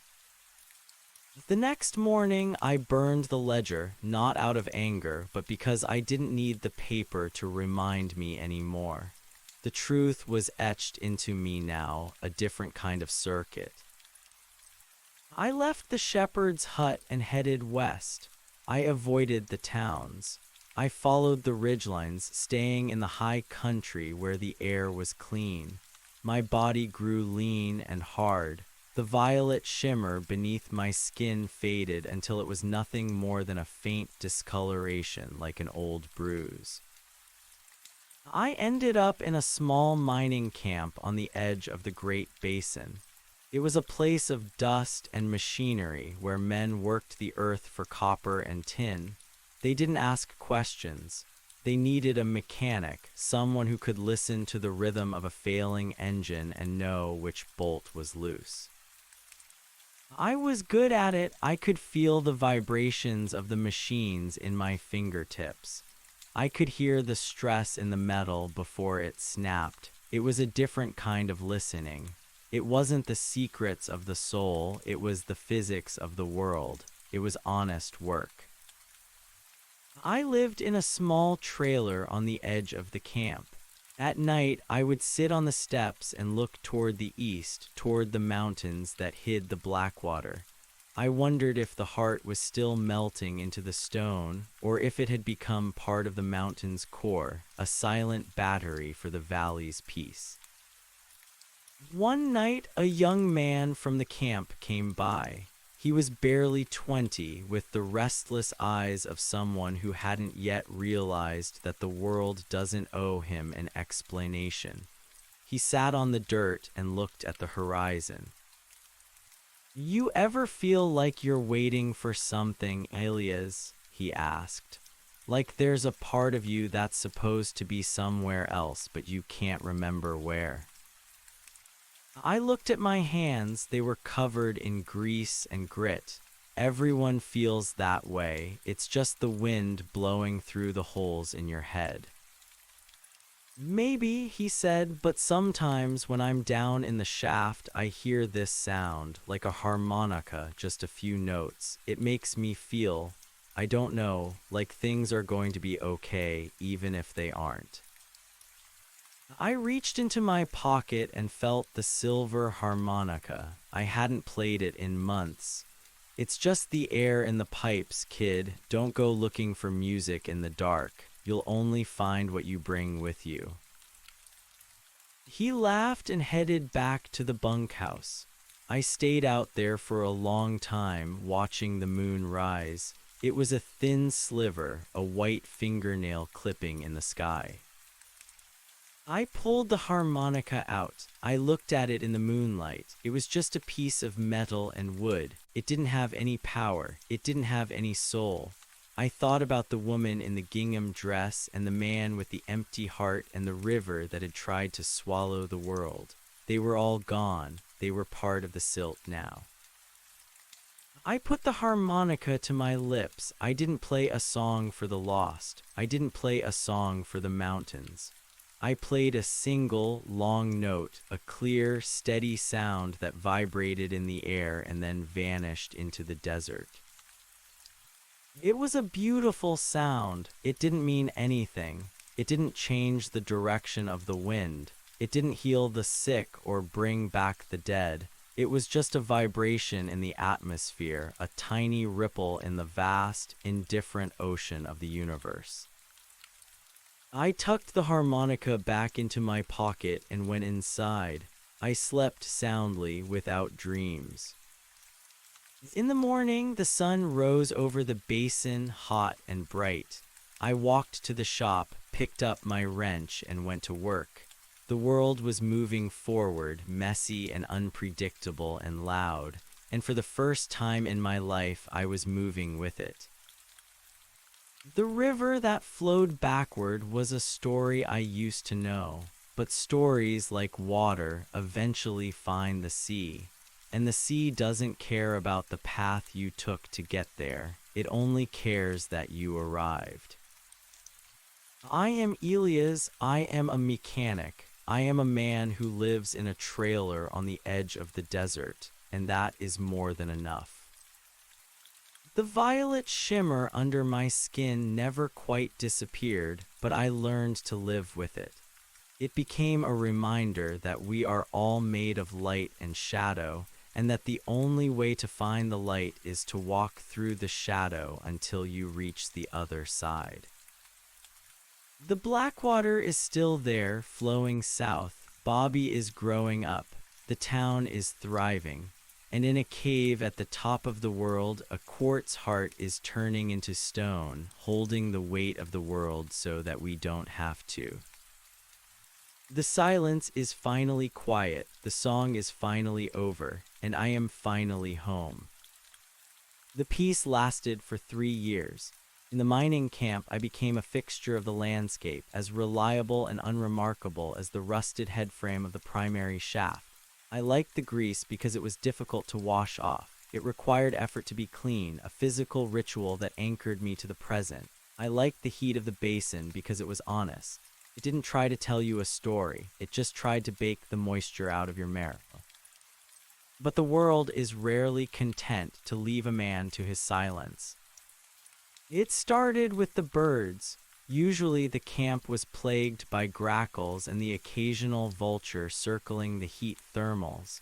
Then, in the middle of a blistering July, they simply vanished. The silence that followed wasn't the peaceful kind I had cultivated in my trailer. It was a vacuum, a holding of the earth's breath. I was under a flatbed truck struggling with a seized transmission when I felt the first vibration. It wasn't the heavy thrum of the crushers or the distant boom of a blasting charge. It was a high, thin frequency that made my teeth ache and the violet scars on my ribs begin to itch with a ghostly heat. I slid out from under the truck, wiping my hands on a rag. The sky was a hard, brilliant blue, but the horizon to the east, the direction of the Blackwater, was bruised. A wall of clouds, thick and unnaturally iridescent, was climbing over the peaks of the high barrens. It wasn't a storm front. It looked like a bruise spreading across the skin of the world. Elias, a voice called out. It was Miller. He wasn't standing in the camp. He was sitting on a crate of drill bits 20 feet away, looking exactly as he had the day I left the valley. He wore the same dusty suit, his eyes shadowed by the brim of his hat. No one else in the camp seemed to notice him. The foreman walked right past him, shouting orders about the hydraulic lines, his boots kicking up dust that should have coated Miller's shoes. It didn't. "You're dead, Miller," I said, my voice sounding flat even to my own ears. Dead is a relative term when you've spent as much time in the throat of the world as I have, Miller said. He stood up, and the air around him seemed to warp like heat rising off asphalt. You did a fine thing, Elias, putting the heart in the stone. You gave the valley a generation of peace, maybe two.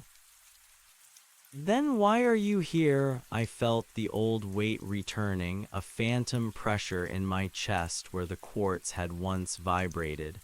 I gave it everything. I took the secrets. I emptied myself. Miller walked toward me. As he moved, the iridescent clouds in the east seemed to pulse in time with his footsteps. The problem with putting a heart into a mountain is that the mountain eventually starts to beat. You didn't just flavor the water, Elias. You woke up the stone, and the stone has a different memory than the river.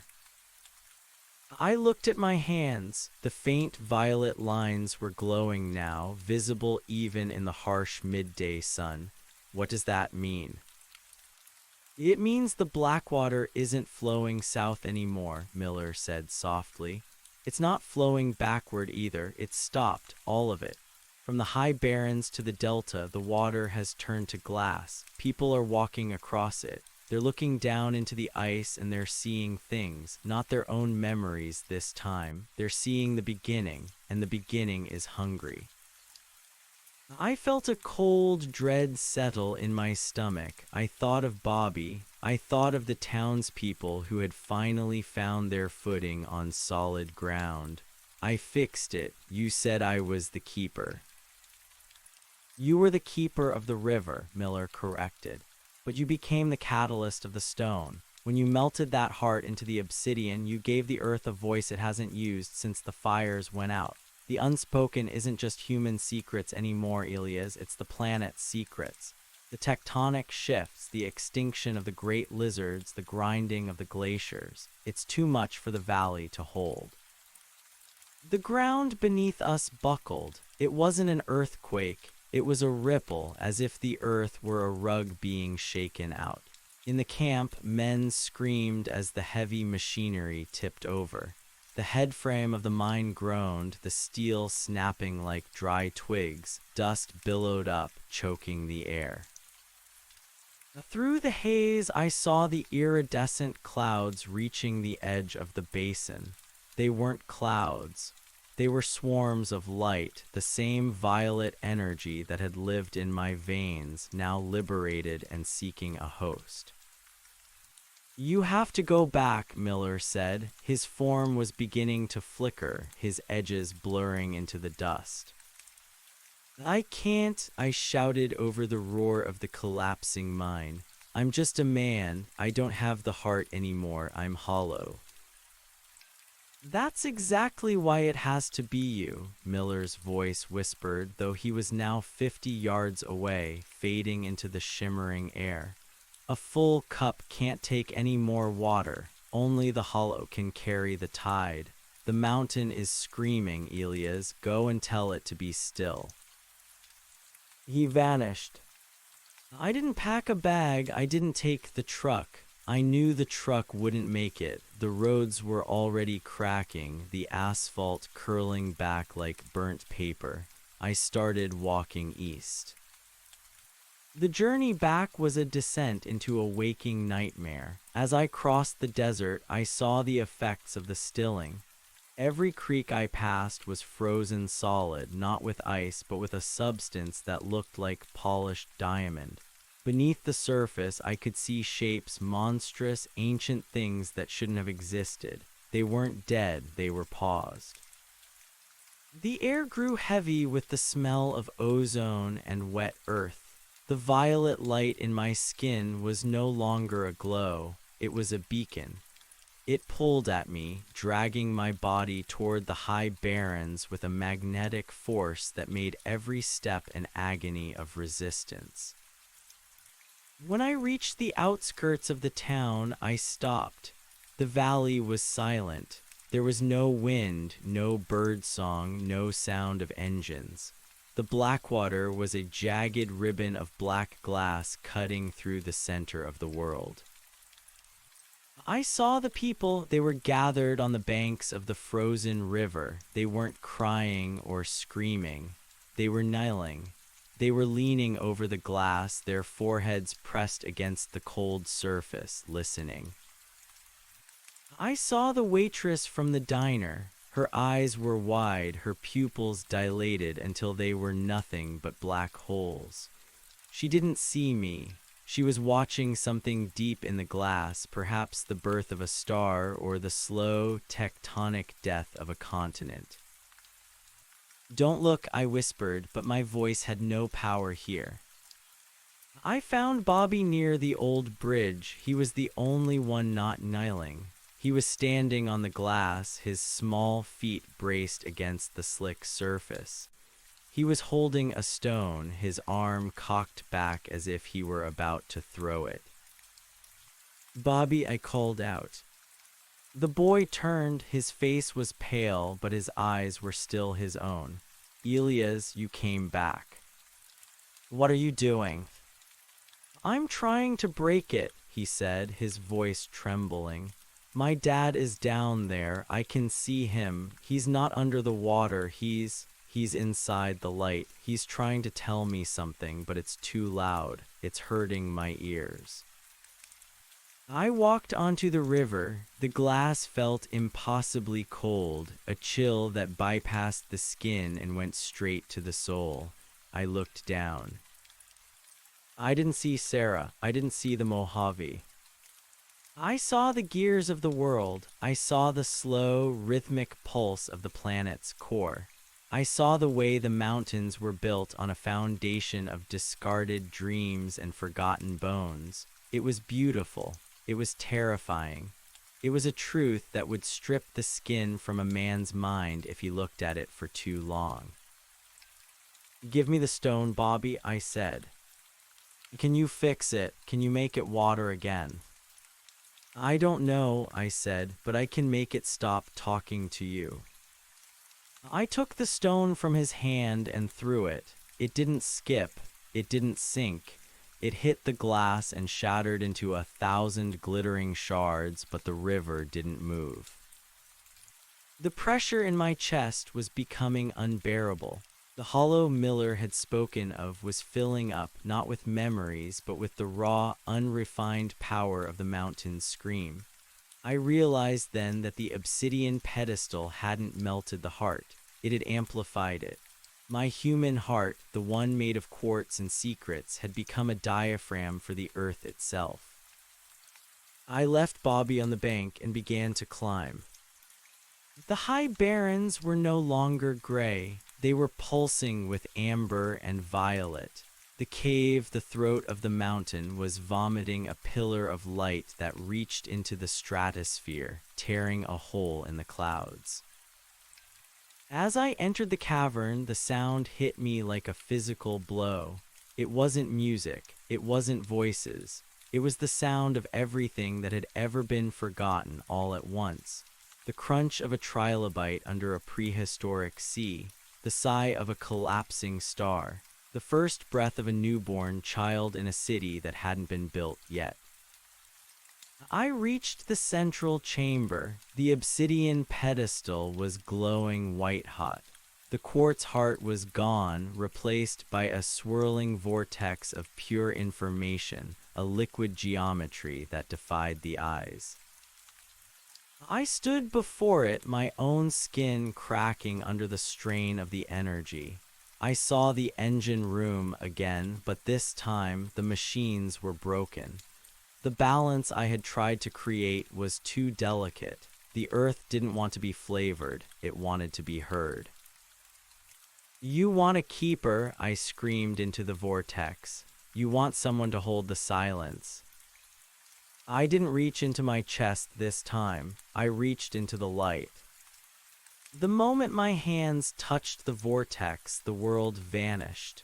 There was no cave, no mountain, no Bobby, no Sarah. There was only the connection. I felt the weight of the tectonic plates. I felt the slow, agonizing crawl of the glaciers. I felt the thirst of the deserts and the drowning of the islands. I was no longer Elias. I was the sensory organ of a living, breathing planet that had been trying to speak for 4 billion years. And I realized the mistake we had all made, Miller, the keepers before him, and me. We thought the unspoken was a burden to be managed. We thought the secrets were the problem. But the secrets were just the language. The earth wasn't trying to drown us in its memory. It was trying to find a way to breathe. The backward flow of the river, the salt, the violet light, it was all a frantic, clumsy attempt to vent the pressure of a consciousness too vast for the physical world to contain. I didn't try to put the heart back in the stone. I became the stone. I threw my arms wide and let the vortex rush into me. I didn't try to filter it. I didn't try to make it manageable. I opened every door in my mind, every locked room of my own grief, every window of my own small, insignificant life. I let the planet's scream pour through me like a conduit.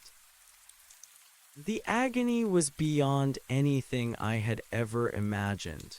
My physical body was being shredded, atom by atom, but I held on. I became a lightning rod for the infinite. I felt the valley below. I felt the glass river begin to vibrate. Break, I thought, not with my voice, but with the collective will of the earth. Turn back into the dream, turn back into the water. The sound that followed was the most beautiful thing I have ever heard. It was the sound of 10 miles of glass shattering at once. Down in the valley, the Blackwater exploded. The diamond-hard surface turned back into liquid, a surging, frothing torrent of dark water. But it wasn't flowing backward, and it wasn't flowing south. It was flowing down. The water began to sink into the earth, disappearing into the aquifer, returning to the deep, dark places where it belonged. The salt on the banks dissolved. The violet light in the sky flickered once and went out, replaced by the soft, gray light of a normal morning. In the cave, the vortex collapsed. I fell to the floor, my body a smoking ruin. I couldn't feel my legs. I couldn't feel my arms. I could barely feel the air in my lungs. But the silence, the real silence, was back. Not the silence of a vacuum, but the silence of a world that had finally said what it needed to say and was now resting. I lay there for a long time, watching the stars through the hole in the roof. They looked different now. They didn't look like distant fires, they looked like sisters. I heard footsteps, slow, heavy, rhythmic. It wasn't Miller, it was the old man from the mountain, the one who had given me the ledger. He stood over me, his face illuminated by the dying embers of the obsidian pedestal. "You did it," he said. Is it over?" I whispered. "The stilling is over. The river is where it should be. The secrets are buried deep enough that they won't bother anyone for a long, long time." He knelt beside me and placed a hand on my forehead. His touch was incredibly warm. "But you can't stay here, Elias." "I know," I said. I looked at my hands. They were translucent, like Bobby's had been in the town. I was fading. The conduit had burned out the vessel. "You have a choice," the old man said. "You can go with the water. You can become part of the deep memory, a ghost in the aquifer, watching over the valley until the end of time. You'll never be hungry, never be tired, never be lonely, but you'll never be a man again." I thought about the mining camp. I thought about the smell of grease and the taste of cold coffee. I thought about the way the sun felt on my neck when I was under a truck. And the other choice. You can go back to being a man, but you'll be a broken one. You'll carry the scars of this night until the day you die. You'll be haunted by the things you saw. You'll be mortal, Elias, truly, terrifyingly mortal. I closed my eyes. I saw Sarah's face, not the version the river gave me, but the real one, the one from the ledger. I saw her laughing at a joke that wasn't very funny. I saw the way she looked when she was tired. The infinite was beautiful, but it was cold. It didn't have the warmth of a kitchen table or the grit of a desert road. It didn't have the capacity for a mistake. "I want to be a man," I said. The old man smiled. "I thought you might." He reached into his pocket and pulled out the harmonica. He placed it in my hand. "Then you'd better start walking. It's a long way down and the sun is coming up." When I opened my eyes again, the cave was empty. The obsidian pedestal was just a cold, dark rock. The hole in the roof showed a sky of pale, ordinary blue. I crawled out of the cave. It took me hours. Every movement was a struggle against a body that felt like it was made of lead and broken glass, but I kept moving. I reached the timberline as the sun hit the valley. I looked down. The Blackwater was gone. In its place was a dry, winding path of gray stones and silt. The valley looked different, starker, more honest. Without the river, it was just a desert valley, beautiful in its desolation. The town was still there. I could see people moving in the streets. They looked small from this height, like ants rebuilding a disturbed hill. They were alive. They were forgetting. They were moving on. I didn't go down to them. I turned west toward the Great Basin. I walked with a limp. My left hand was permanently curled, the nerves damaged by the light. The violet scars on my ribs would never fade. They would always itch when a storm was coming. I was a broken machine, held together by sheer will and a few scraps of memory. But as I walked, I pulled the harmonica from my pocket. I didn't play a song for the earth. I didn't play a song for the dead. I played a simple, wandering tune, a song about a man who had seen the beginning of the world and decided that the end of the day was enough.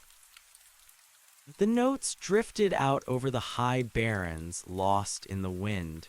There was no echo, there was no magic, there was only the sound of a man breathing through a piece of tin and wood. And as the sun rose higher, casting my long, crooked shadow across the stones, I realized that Miller was wrong. You don't stop being a drop when you hit the ocean. You just realize that the ocean is made of drops and every single one of them has a name. My name is Elias. I am a man, and for the first time in my life, that is exactly what I want to be. I walked for 3 days before I saw another human soul. By then, the high barrens were a jagged silhouette behind me, and the smell of the stilling, that sharp, metallic scent of ozone, had been replaced by the honest, dusty heat of the low scrublands. My boots were falling apart, the soles flapping like thirsty tongues, and the harmonica in my pocket felt heavier than the lead weights I used to balance truck tires. I found a highway, or what used to be one. The asphalt was cracked in a way that suggested the earth had tried to shrug it off. I sat on a rusted guardrail, my breath coming in shallow, ragged hitches. My body was a map of what I'd endured. The violet lines on my arms had faded to a dull, bruised gray, but they throbbed in time with a heartbeat that didn't feel entirely my own. It felt slower, deeper, like the ticking of a clock buried under a mile of silt. A truck appeared on the horizon, a shimmering speck in the heat haze. It was an old Peterbilt, its chrome dulled by years of grit, hauling a flatbed of timber. I didn't wave it down. I didn't have the strength to lift my arm. I just sat there, a ghost in a dusty suit, watching the world return to its mundane rhythms. The truck slowed, air brakes hissing like a warning. It pulled onto the shoulder 20 yards ahead, kicking up a plume of red dust that tasted like iron. The driver climbed out, a thick-necked man with a beard the color of wood ash and eyes that had seen too many miles of empty road. He looked at me, then at the empty expanse of the desert behind me. "You look like you fell out of a plane, son," the driver said. His voice was a low rumble, a human sound that made my ears ache after the celestial roar of the cavern. "Just walking," I rasped. My voice sounded like two stones grinding together. "Walking from where? There ain't nothing out that way but salt flats and bad memories." He walked closer, his eyes narrowing as he saw the state of my clothes, the way my left hand hitched at my side. He didn't see the scars. I had my sleeves rolled down despite the heat, but he saw the ruin of the man. "You need a doctor or a priest." "Just a lift," I said, "as far as the crossroads." He hesitated, the instinct to avoid trouble warring with the basic charity of the road. "Get in. I got some lukewarm water in a thermos and a sandwich that's seen better days. You look like you've been eating nothing but wind." The cab of the truck felt like a sanctuary. It smelled of tobacco, old coffee, and diesel, the holy trinity of the working man. As we pulled back onto the road, the vibration of the engine hummed through the seat, and for a moment I panicked. It felt too much like the vibration of the quartz, the humming of the earth's gears. I gripped the armrest until my knuckles turned white, forcing myself to look at the dashboard, at the bobblehead hula girl, and the faded photograph of a woman and two dogs taped to the sun visor. These were the anchors. These were the things that kept a man from drifting into the infinite. "Name's Holloway," the driver said, spitting a bit of sunflower seed into a plastic cup. "I was headed through the basin a few days back, but the roads were closed. Some kind of freak weather. They said the Blackwater River just vanished, sucked right into the ground. Folks are saying it's the end of days or some government experiment gone sideways." It's just the earth settling, I said, staring out the window. Sometimes things have to go deep before they can come back up. Holloway glanced at me, his expression unreadable. You talk like a man who spent too much time alone in the sun, but you're right about one thing: the valley's changed. I drove through the outskirts of that town, the one by the old bridge. People were standing around like they'd forgotten how to walk, just staring at the dry riverbed, like they were waiting for a ghost to come home. They'll find something else to look at soon enough, I said. People have a talent for forgetting the impossible. It's the only way they stay sane. We drove in silence for an hour. The landscape smoothed out, the jagged teeth of the high barrens sinking below the curve of the world. I watched the telephone poles go by, each one a wooden cross marking the distance between who I was and who I had become. I thought about Bobby. I hoped he was throwing real stones into real mud now. I hoped the silence in his head was as thick and sweet as honey. When we reached the crossroads, a lonesome intersection marked by a shuttered gas station and a sign pointing toward the coast, Holloway pulled over. "This is as far as the timber goes," he said. He reached into the glove box and pulled out a crumpled $10 bill, shoving it toward me. "Take it. Buy yourself a shirt that doesn't look like it was chewed on by a mountain lion." "I can't take your money," I said. "It ain't mine, it's the road's. You pay it back to the next poor bastard you see walking through the furnace." He looked at me hard, his gaze lingering on my silver-gray hair, which had been dark only a week ago. "Whatever you were looking for out there, I hope you found it, or I hope it's dead." "It's dead," I lied, "and it's buried." I watched the truck disappear into the shimmering heat. I was alone again, but the loneliness felt different now. It wasn't the hollow ache of the keeper, it was the quiet solitude of a traveler. I started walking toward the gas station. There was a payphone bolted to the side of the building, its cord cut, its dial smashed by a bored teenager years ago. It didn't matter. I wasn't calling anyone. I sat on the concrete step of the station and pulled out the ledger I'd carried through the fire. The pages were scorched at the edges, the ink faded by the violet light, but Sarah's name was still there.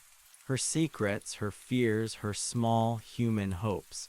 I looked at the names of the others, the people I had saved by taking their burdens.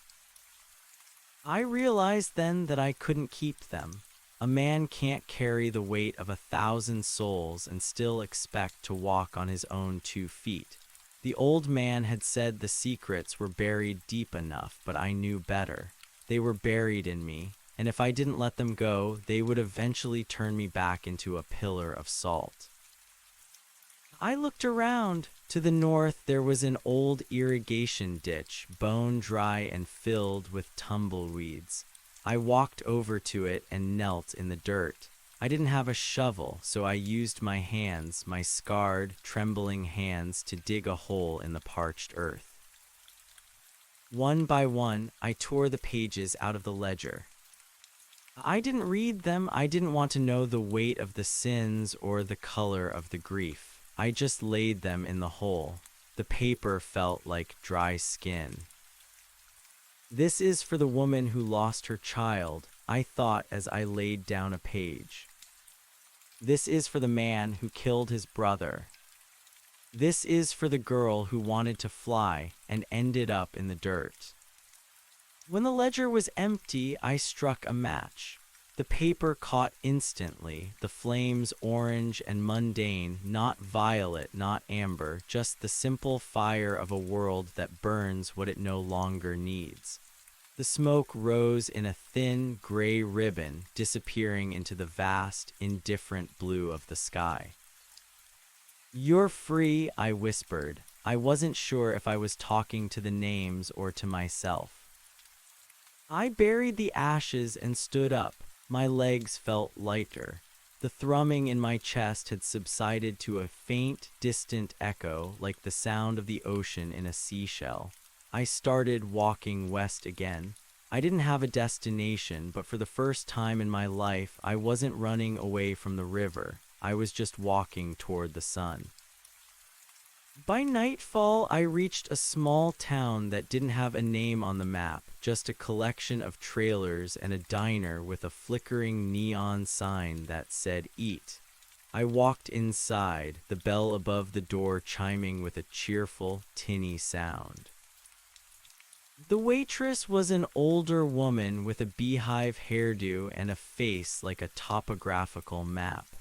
She looked at me, took in the dust and the ruins of my suit, and set a glass of water down before I even sat.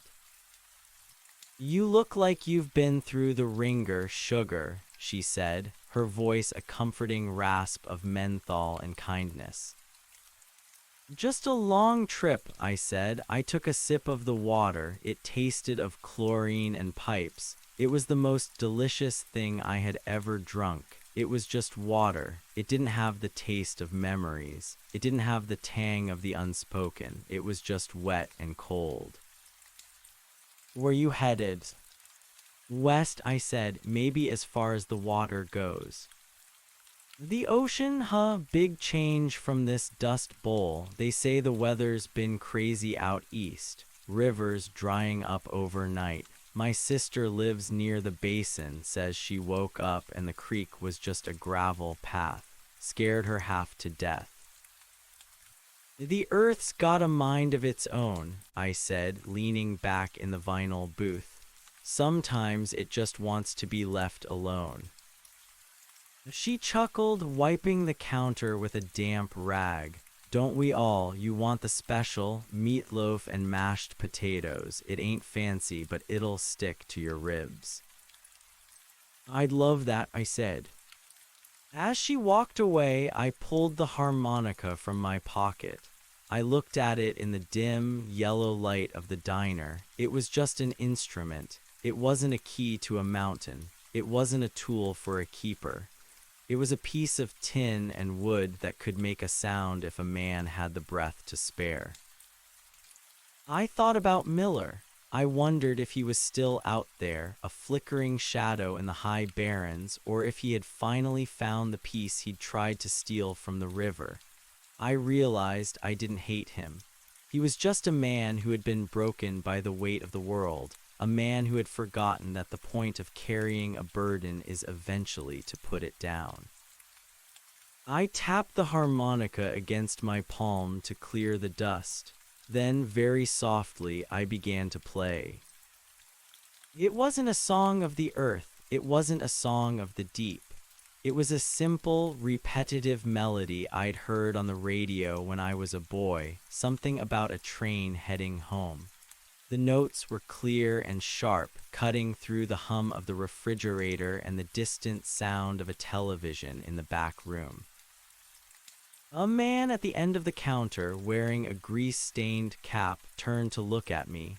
He didn't see a keeper. He didn't see a catalyst. He just saw a tired man playing a tune.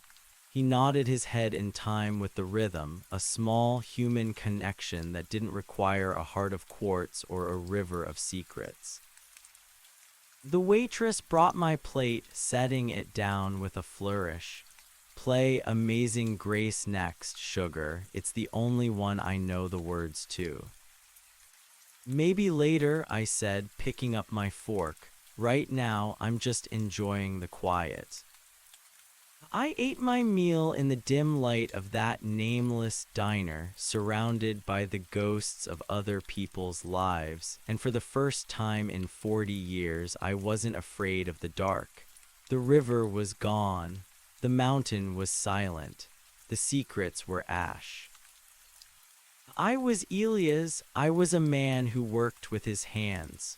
I was a man who had survived the throat of the world and come out the other side with nothing but his own name. As I finished my coffee, I looked at my reflection in the dark window. My face was older, my hair was white, and my eyes held a depth that would never entirely go away. But I was there. I was solid. I wasn't a ghost in the aquifer or a shadow on the glass. I paid for my meal with Holloway's $10 bill and walked back out into the night. The air was cool now, the desert wind whispering through the sagebrush. I looked up at the stars. They were just stars. They weren't sisters, they weren't beacons, they were just distant suns burning in the black. I started walking. My limp was heavy and my scars ached, but the road was flat and the way was clear. I didn't know what was waiting for me at the end of the road, and for the first time that was okay. The story of the river that flowed backward was over. The story of the man who walked forward was just beginning. I reached into my pocket, felt the cold metal of the harmonica, and smiled. The world was big and loud and messy and terrifying, and it was exactly where I belonged. The next town was larger, a hub for the long haulers and the ranch hands who worked the sun-scorched fringes of the Nevada line. It was called Orem Sink, though the water that had once given it its name had retreated into the bedrock decades ago.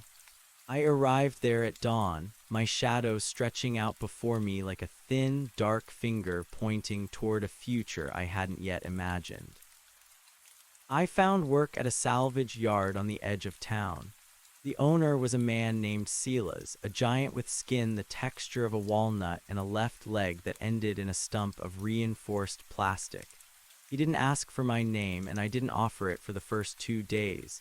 He just pointed at a heap of mangled steel, the remains of a school bus that had rolled in a flash flood, and handed me a blowtorch. "Can you cut?" he asked, his voice like gravel in a blender. "I can cut," I said. The work was honest. It was loud, hot, and dangerous, and it was exactly what I needed. The roar of the torch drowned out the lingering echoes of the cavern.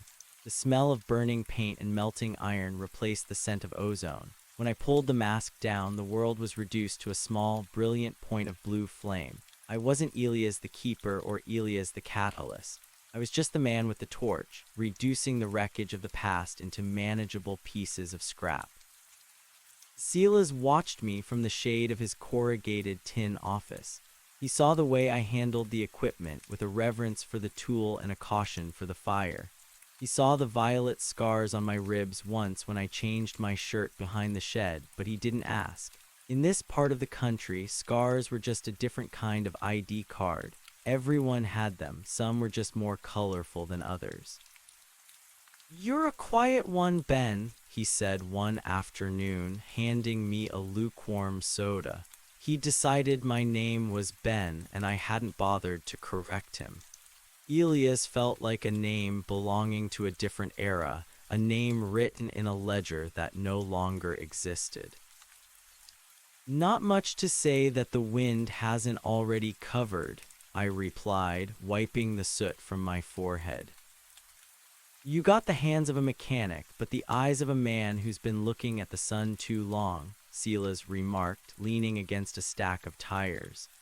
"I had a brother like that, came back from the Pacific in '45. He used to sit on the porch and watch the horizon like he was expecting the ocean to come over the hills and swallow us whole. Never did, of course, but he never stopped looking." "Maybe he wasn't looking for the ocean," I said. "Maybe he was just making sure it stayed where it was supposed to be." Silas nodded slowly. "Maybe you staying long." "Until the bus is in piles," I said, "and maybe a little longer."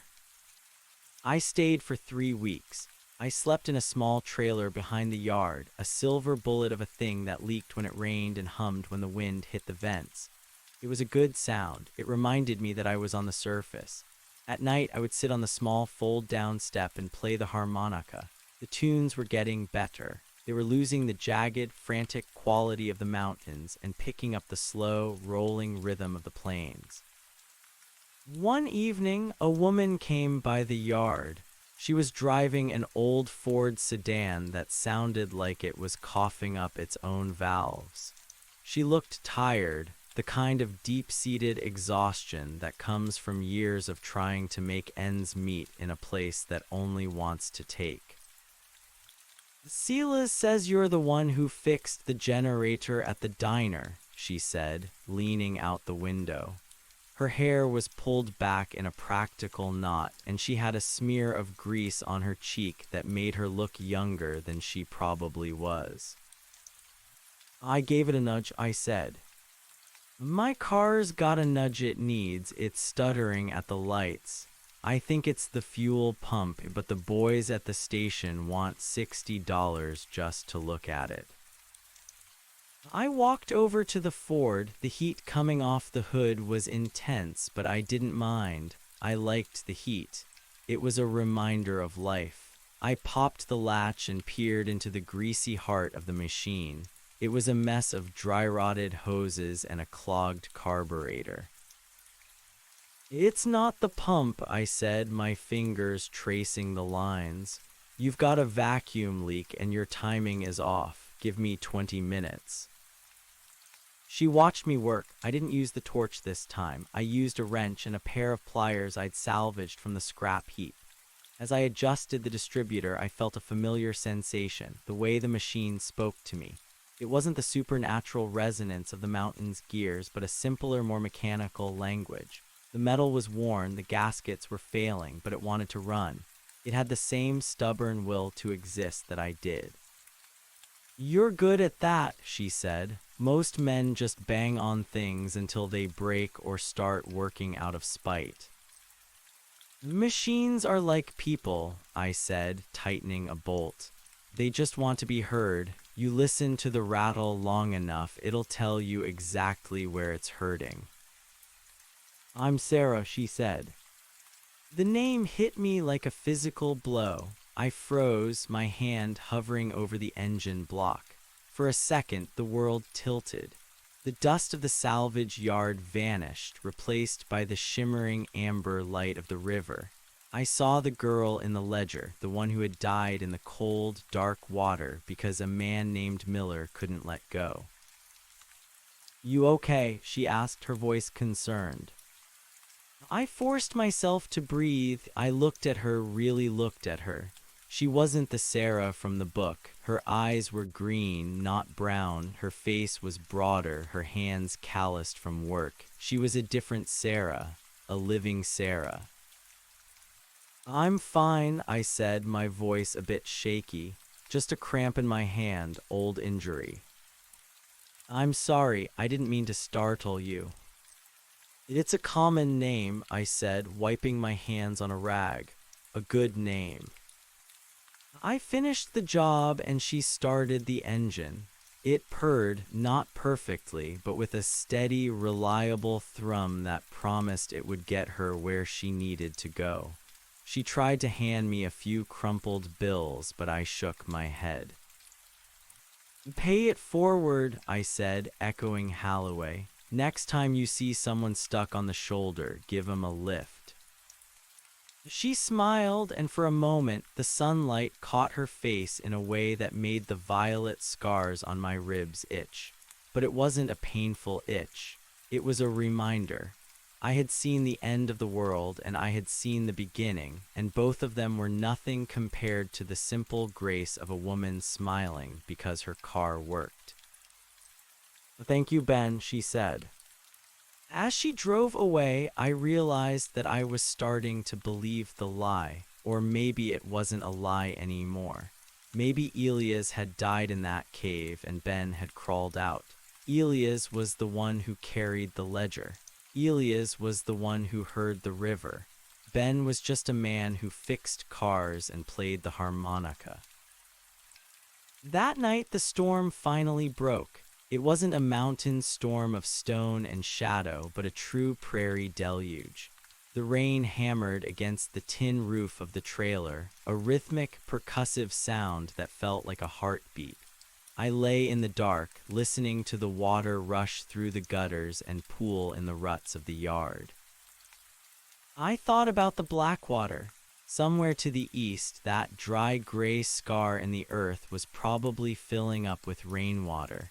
It wouldn't be the river it was before. It wouldn't flow backward. It wouldn't hold the memories of the dead or the secrets of the living. It would just be a river, a place for birds to drink and for the sun to reflect.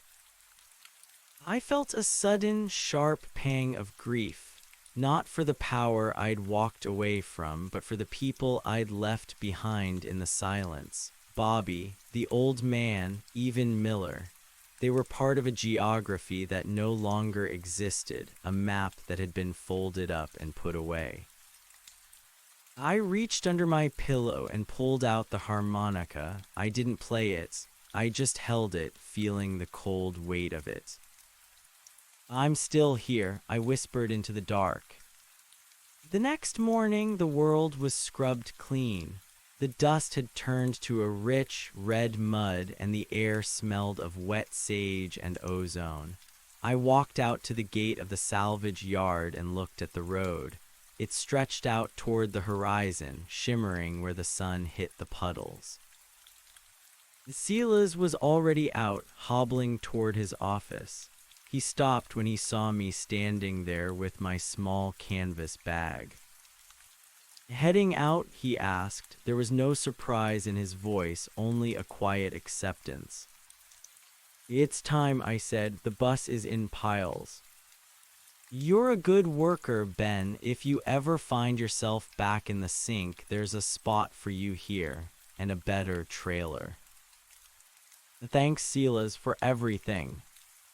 "You take care of that hand," he said, nodding toward my curled fingers, "and don't let the sun get behind your eyes again." I started walking. I didn't head for the highway this time. I followed a smaller track that wound through the low hills toward the ghost towns and the abandoned mines of the interior. I wasn't looking for magic. I was looking for the places where the world was still raw, where the skin of reality was thin enough to feel the pulse of the earth without being consumed by it. A few miles out of town, I passed an old graveyard. It was a desolate place, surrounded by a sagging barbed wire fence. The headstones were mostly wooden crosses that had long since rotted into jagged splinters. I stopped at the gate, my hand resting on the rusted latch. I thought about the names I'd burned. I thought about the weight I'd carried. I walked into the center of the graveyard and sat on a flat stone. I pulled the harmonica out and played. I played for the woman who lost her child. I played for the man who killed his brother. I played for the girl who wanted to fly. I played until my lips were sore and my breath was thin. I played until the music felt like it was lifting off the ground, a physical thing that wound its way through the dead grass and the leaning crosses. I wasn't keeping their secrets anymore. I was giving them a voice, a simple, wandering tune that didn't ask for anything and didn't promise a return. When I finished, the silence that followed wasn't the heavy, suffocating silence of the mountain. It was a light silence, a peaceful one. I stood up and walked back to the road. As the weeks turned into months, my hair grew longer, turning from the shock white of the cavern to a more natural, weathered silver. My limp became a part of my gait, a rhythm I grew accustomed to. I worked in a dozen different towns, fixing tractors in Elko, painting fences in Winnemucca, digging post holes in the high desert. I became a ghost of a different kind, not a haunting presence, but a passing one, a man who arrived with the wind and left before the season changed. People grew to know me as the man who played the harmonica at night, the one with the strange scars and the quiet eyes. They told me their stories not because I asked and not because I was a keeper, but because they needed someone to listen, and I did. I listened to their small triumphs and their everyday tragedies, and when they were done, I didn't lock them away in a ledger. I just nodded, offered a kind word, and let the stories drift away into the air. I realized that the old man in the cave had been right about one thing. The world is made of drops, but he was wrong about the ocean. The ocean isn't a destination, it's a process. It's the constant movement, the rising and the falling, the way we all flow into each other and then pull apart again. One evening, I found myself standing on a high bluff overlooking the Pacific. I'd finally reached the edge of the continent. The water was vast and gray, a churning mass of energy that stretched out until it met the sky. It was loud, a constant, rhythmic booming that vibrated in my bones. It didn't look like the Blackwater. It didn't look like the amber river of memories. I sat on the sand, the salt spray stinging my eyes. I felt the harmonica in my pocket, but I didn't pull it out. For the first time in a long time, I didn't feel the need to make a sound. The ocean was doing it for me. I reached into my pocket and pulled out a small, smooth stone I'd picked up in the high barrens. It was a piece of gray siltstone, ordinary and unremarkable. I looked at it for a long time, thinking about the journey it had taken from the deep dark of the earth to the palm of my hand. I stood up and threw the stone as far as I could into the surf. "Goodbye, Elias," I whispered. The waves swallowed the stone without a sound. I turned away from the water and started walking back toward the lights of the town. I didn't know where I was going to sleep that night or what work I would find in the morning. I didn't know if the scars on my ribs would ever stop itching when the wind turned cold. But as I walked, I felt the sun setting behind me, casting a long, crooked shadow across the dunes. It was a human shadow. It was a broken shadow, and it was moving forward. I reached the road and saw a sign for a diner. I felt the hunger in my stomach, a sharp, demanding, wonderful sensation. I felt the ache in my legs and the chill in the air. I felt everything. I walked toward the light, a man among men, a drop in the ocean, finally, truly, and terrifyingly home. The diner was called the Salt Spray, a low-slung building with neon tubing that hummed a frantic, buzzing B-flat against the roar of the surf. Inside, the air was thick with the smell of fried clams and the metallic tang of old coffee. I took a seat at the far end of the counter, my back to the door, a habit I hadn't quite managed to shake, though the reason for it had changed. I wasn't watching for Holloway or the shadows of the mountain anymore. I was just watching the way the light played off the chrome of the napkin dispensers.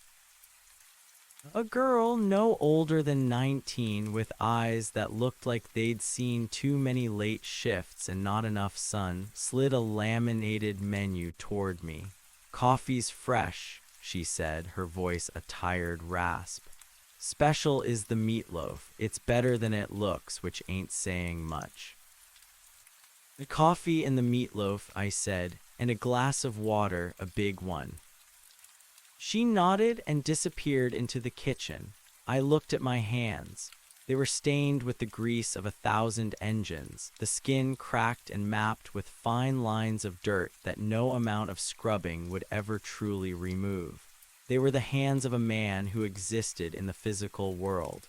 I flexed them, feeling the pull of the tendons, the solid reality of bone. I thought about the mountain. It felt like a dream now, a fevered hallucination born of grief and isolation.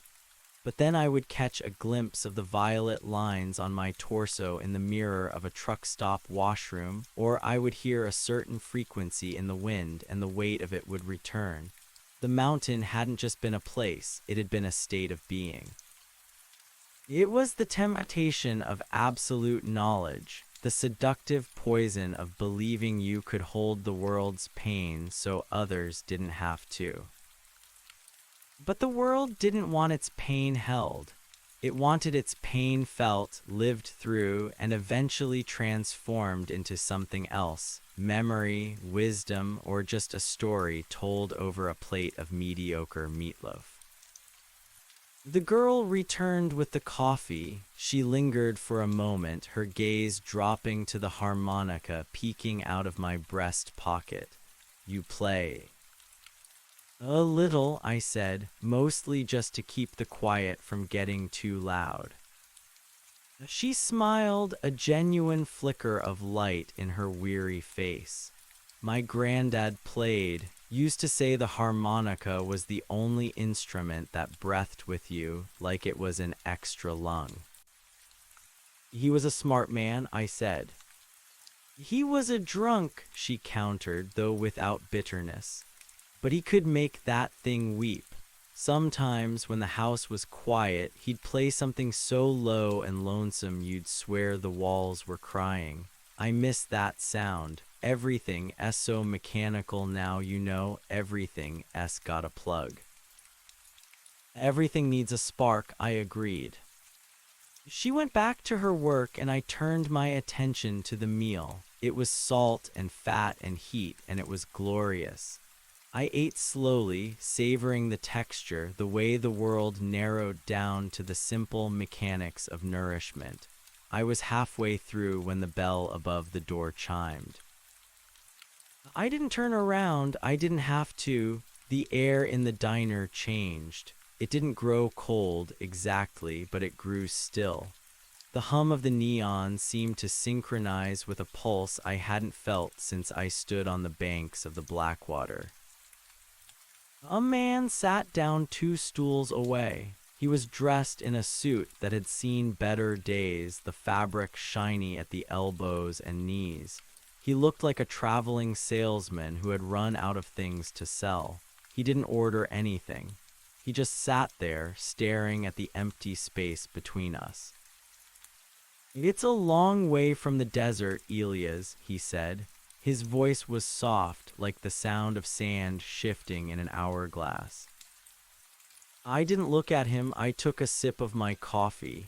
"My name is Ben," I said. "A name is a coat," the man said. "You can change the coat, but the shape underneath remains the same. You were the keeper, you carried the ledger, you saw the river flow backward." "I burned the ledger," I said, finally turning to face him. He had eyes the color of rain on slate, neutral, ancient, and entirely devoid of judgment. He wasn't Miller. He wasn't a threat. He was a messenger.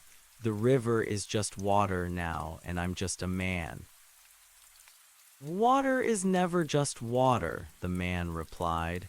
"And you are never just a man. You touched the source. You tasted the static of the universe. You think you can just walk away and be ordinary."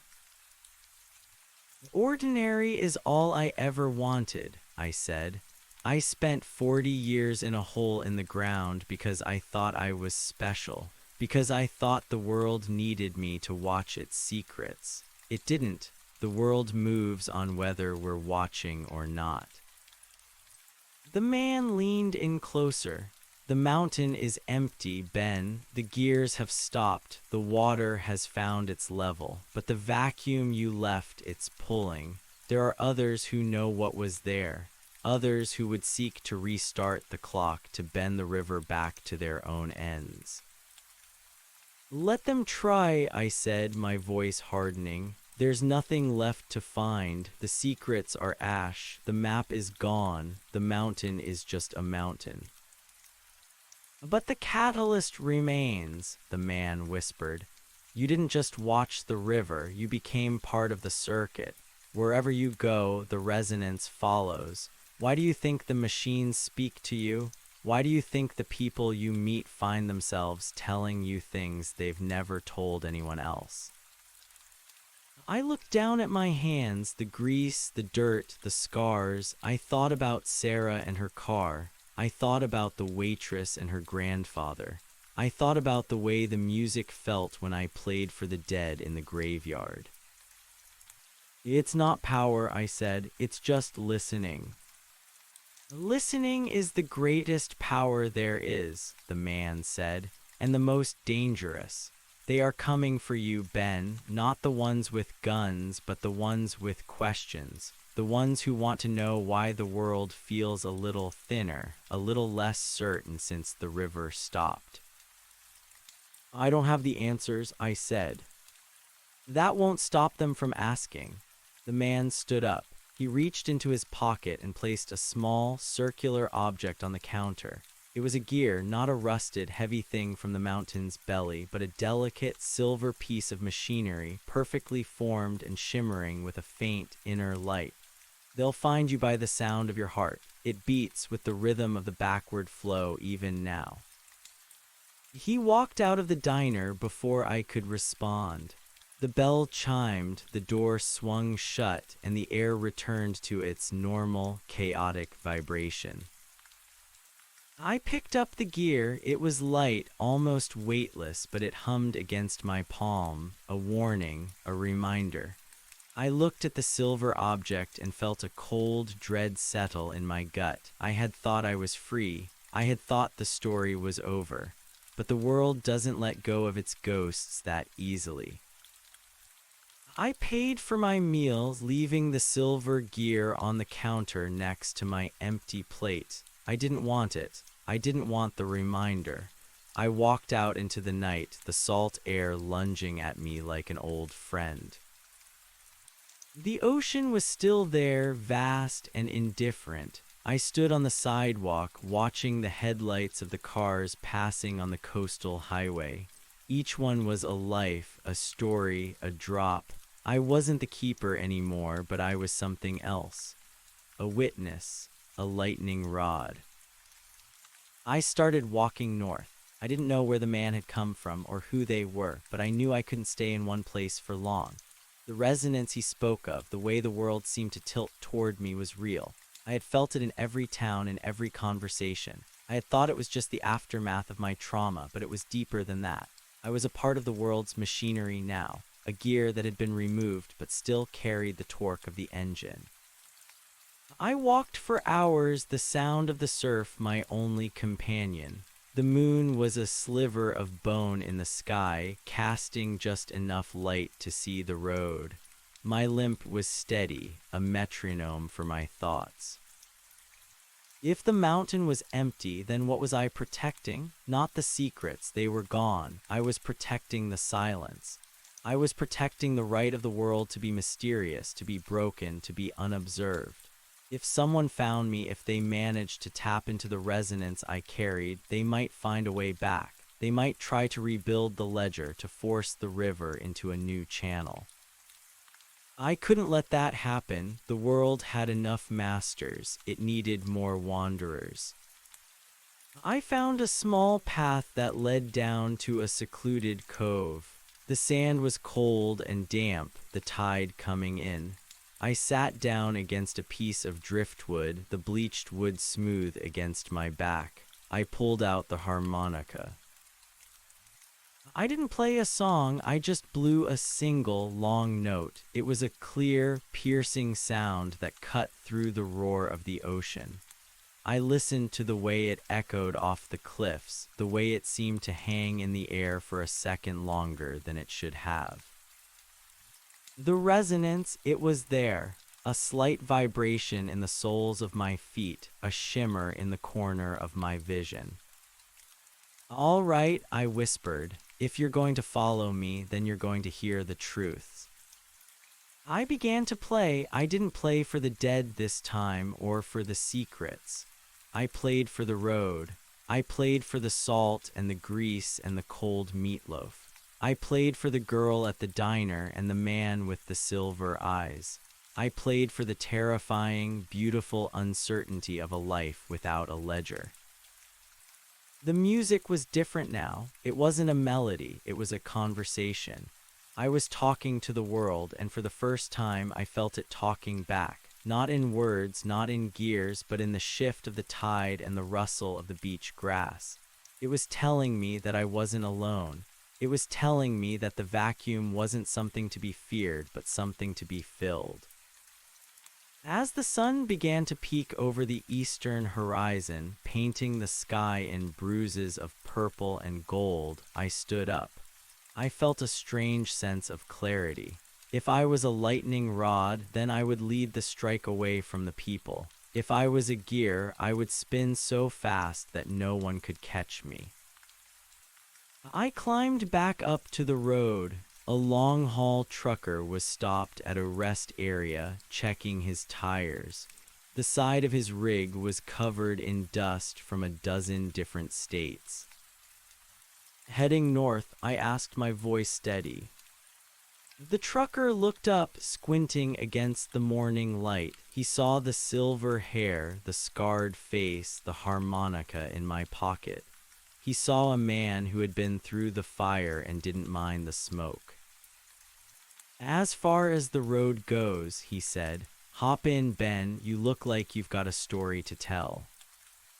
Not a story, I said, climbing into the cab, just a song. We pulled out onto the highway, the engine roaring as we accelerated. I looked out the window at the ocean one last time. It was huge, it was ancient, and it was moving, just like me. The man in the diner had been right about one thing. The shape underneath remains the same, but the shape wasn't a keeper. It wasn't a catalyst. It was a man who had learned that the only way to truly see the world is to let go of the need to control it. The truck rumbled, the gears shifting with a familiar mechanical grace.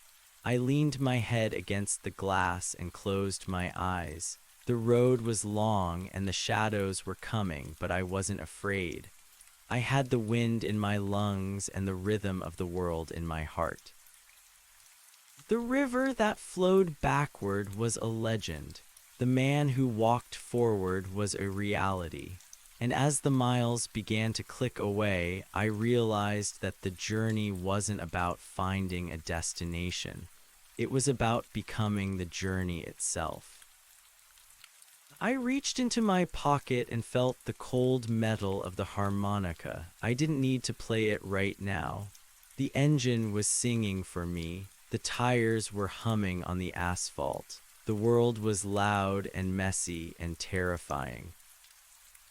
And I was exactly where I belonged. We drove into the morning, the light growing stronger with every mile.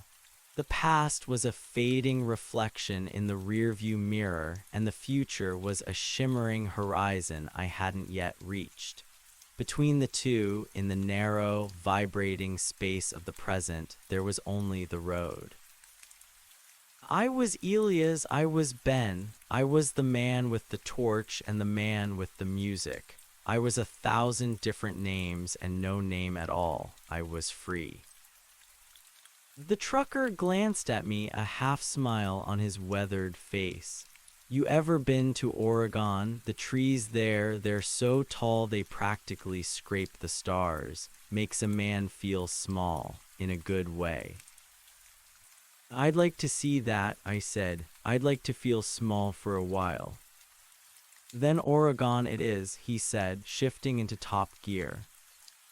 The truck surged forward, a steel beast carrying 2 men and 1,000,000 ghosts toward the green heart of the north. The air coming through the vents was cool and smelled of pine and possibility. I breathed it in, deep and slow, letting it fill the hollow spaces where the secrets used to live. The river was gone, the mountain was silent, but the man was alive, and for now, that was more than enough. The Oregon border greeted us with a wall of mist that seemed to swallow the truck whole. The driver, a man named Henderson who had spent 30 years hauling timber and scrap metal across the Cascades, didn't seem to mind the lack of visibility. He drove by the feel of the road, his hands light on the massive wheel, humming a tune that sounded suspiciously like a hymn I'd heard a lifetime ago in a church in Kentucky. They say these woods are haunted, Henderson said, his eyes fixed on the gray void ahead. Not by ghosts exactly, but by the things that were here before the ghosts. You feel it, that weight in the air. I felt it. It wasn't the heavy, suffocating pressure of the mountain's interior, but a different kind of density. It was the weight of growth, of damp soil and ancient roots, of life piling upon life until the earth itself groaned under the sheer volume of it. It was a green silence, a stillness that hummed with the effort of existing. "I feel it," I said. "Good, most people don't. Most people just see trees. They don't see the cathedral."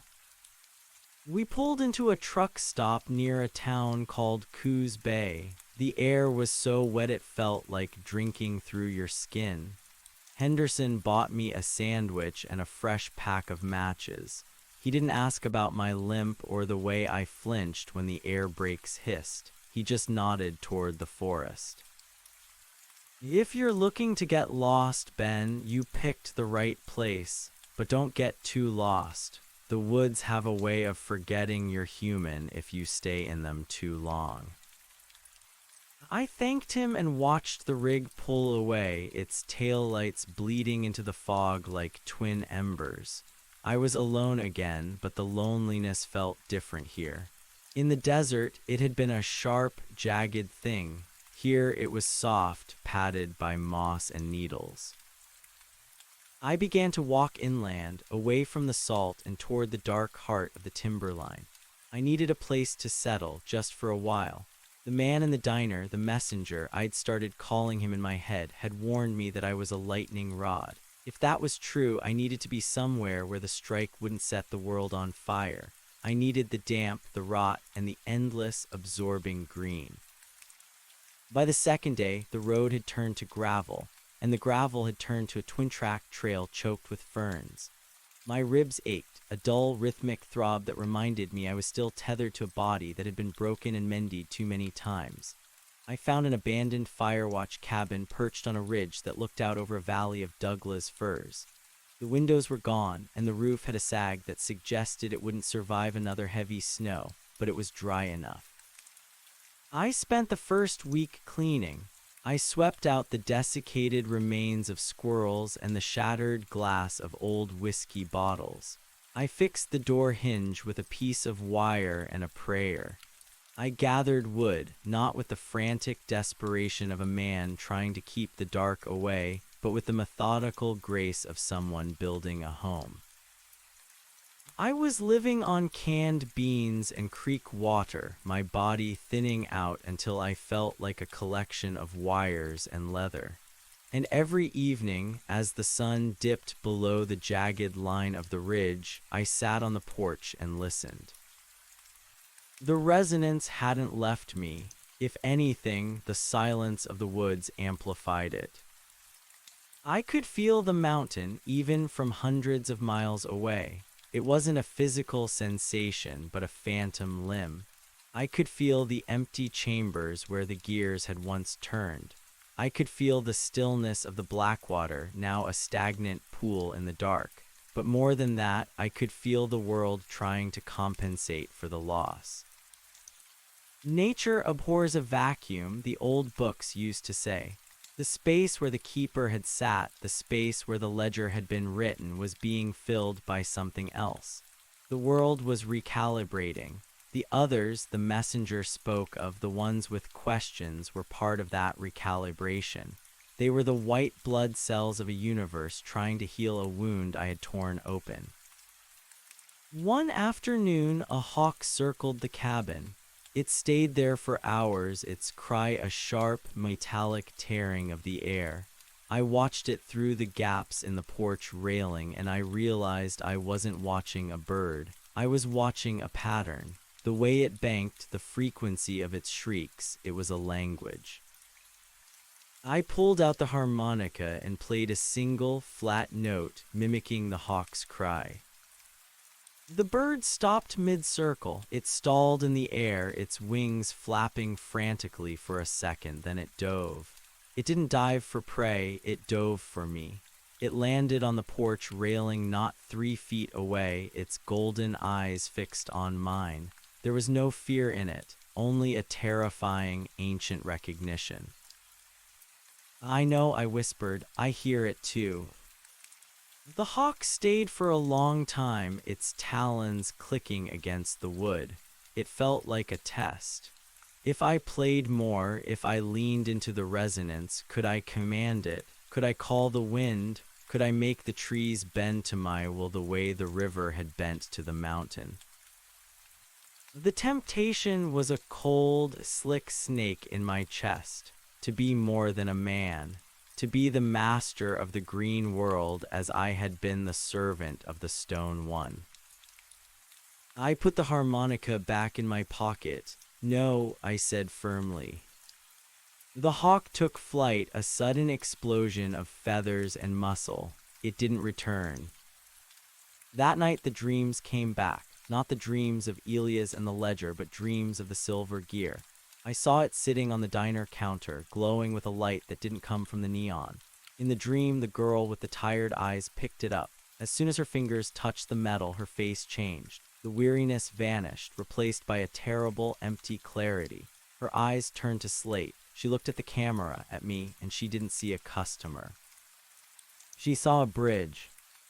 I woke up shivering, the cabin air smelling of ozone. I realized then that I couldn't just hide. By leaving the gear, by walking away without explaining the weight I carried, I was leaving a trail of breadcrumbs for the very people I was trying to avoid. I was treating my existence like a secret, but a secret is just a lie that hasn't been caught yet. I needed to understand what I was now. If I wasn't the keeper and I wasn't just Ben the Wanderer, then what was the third option? I spent the next few days wandering deeper into the old-growth forest. I left the trail behind, navigating by the pull of the resonance. I found places where the earth felt thin, a grove of cedars where the wind didn't blow, a sinkhole that breathed out air that tasted of iron. These were thin places, spots where the machinery of the world sat closer to the surface. In the mountain, we had tapped into these places with wires and brass. Here, they were raw. I sat in the center of the cedar grove and closed my eyes. I didn't reach for the harmonica. I just opened my mind the way I used to open the ledger. The sound was deafening. It wasn't noise, but information. The slow, tectonic groan of the plates shifting beneath the crust. The frantic chemical signals of the fungi connecting the roots of the trees. The hum of the atmosphere as it rubbed against the vacuum of space. It was the great song, the one the old man in the cave had tried to describe. It was the ocean, but it wasn't made of water. It was made of everything. And in the middle of that song, I heard a discordant note. It was a sharp, rhythmic tapping. It was artificial. It was cold. It was the sound of a hammer hitting a nail, but the nail was made of human intent. I opened my eyes. The forest looked the same, but the light had shifted. It was grayer, more brittle. Someone was close. I moved through the undergrowth with the silence of a man who had spent 40 years learning the acoustics of stone. I didn't use the trail. I stayed in the shadows of the massive trunks, my heart beating a slow, steady rhythm that I consciously tried to dampen. I reached a clearing a mile from my cabin. There was a black SUV parked on an old logging road that shouldn't have been passable. 3 men were standing near a tripod-mounted device that looked like a surveyor's transit, but it was finished in a matte, non-reflective material that seemed to drink the light. They weren't wearing uniforms. They were wearing high-end outdoor gear, the kind that cost more than a year's wages for a man like Henderson. They didn't look like soldiers. They looked like technicians. They looked like Miller's spiritual descendants. "The signal is strongest here," one of them said. He was holding a handheld monitor. "It's not a broadcast, it's a leak, like a pressurized pipe with a pinhole." "Can we triangulate?" another asked. He was older, with a shock of white hair and a face that looked like it had been carved from a peach pit. We're within a mile, but the geography is interfering. The density of the biomass is absorbing the higher frequencies. The older man looked around the clearing, his eyes sweeping past my hiding spot without stopping. He's here. I can feel the air thinning. It's exactly like the reports from the High Barrens, the echo effect. Do we engage? No, we observe. If he's the one who shut down the Blackwater site, he's dangerous. Not because of what he can do, but because of what he knows. We need the location of the secondary ledger. I felt a surge of cold anger. There was no secondary ledger. There was only the ash in the grate and the memories in my head. But these men, these seekers of order, couldn't conceive of a world without a record. To them, if the information existed, it had to be stored somewhere. They didn't understand that I was the storage. I watched them for an hour. They moved with a clinical, bloodless efficiency. They weren't there to hurt me, not yet. They were there to harvest me.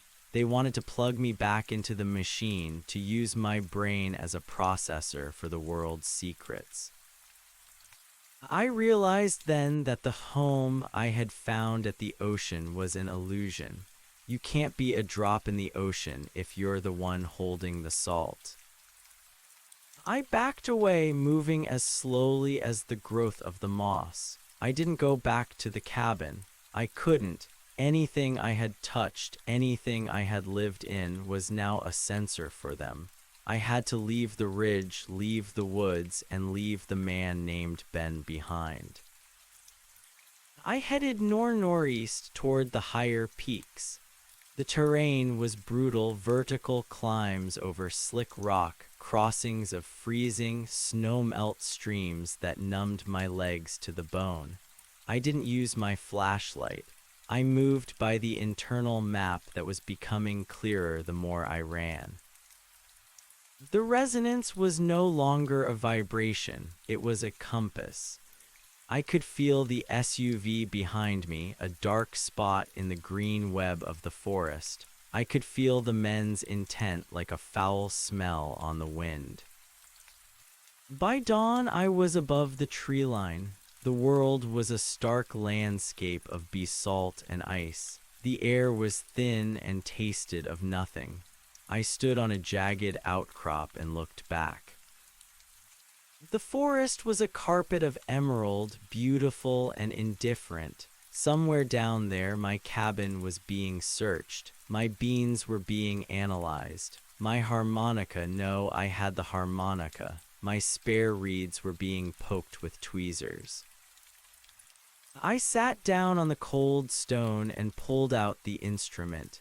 My hands were shaking, not from cold, but from the realization of what I had to do.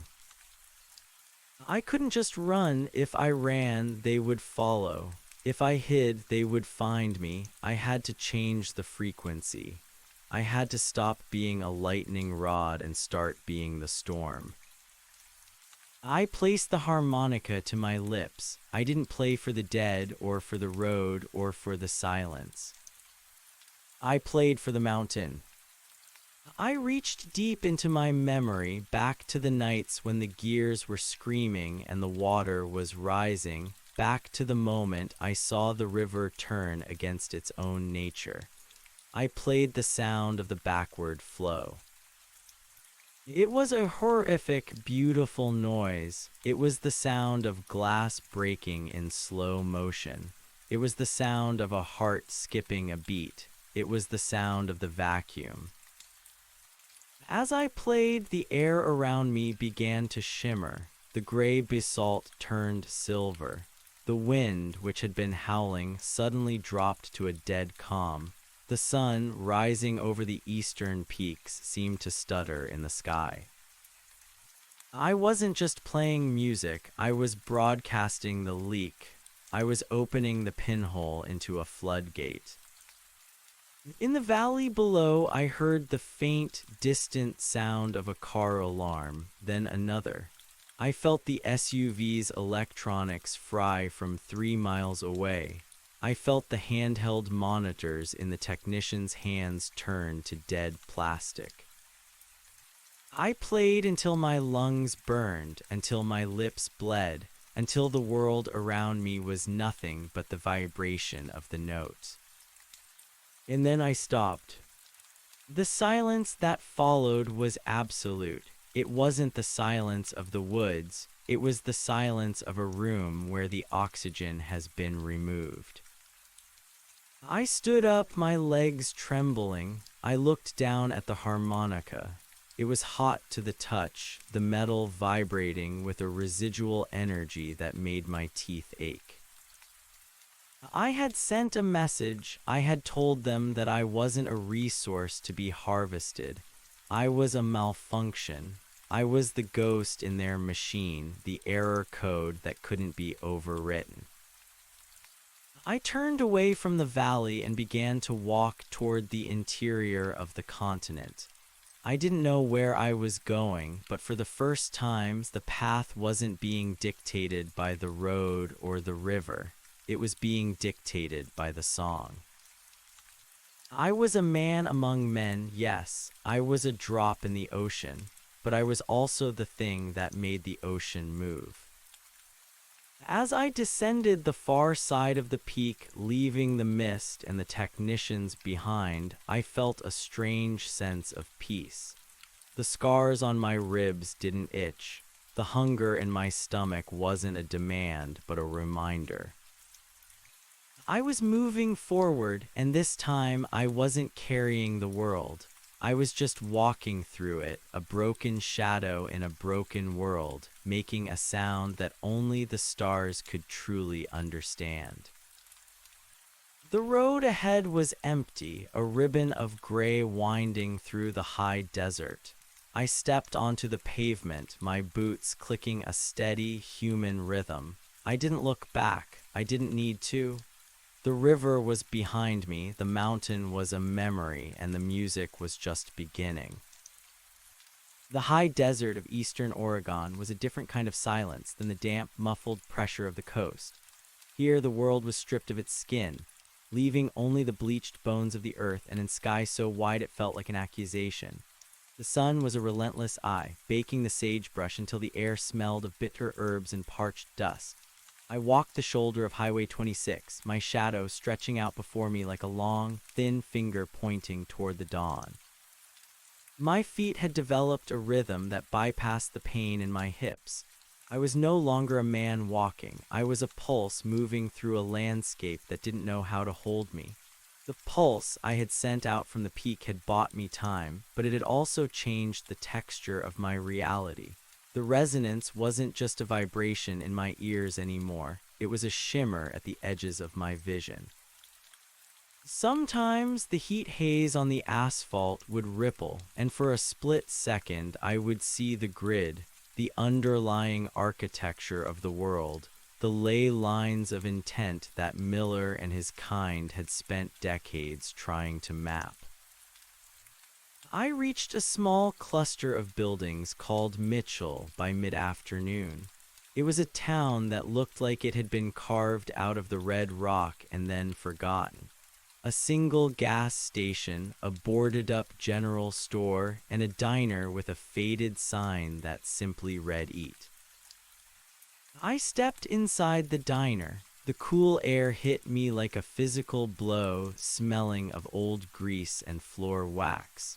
There were only two people inside, a waitress with hair the color of a storm cloud and an old man in a frayed trucker hat sitting at the far end of the counter.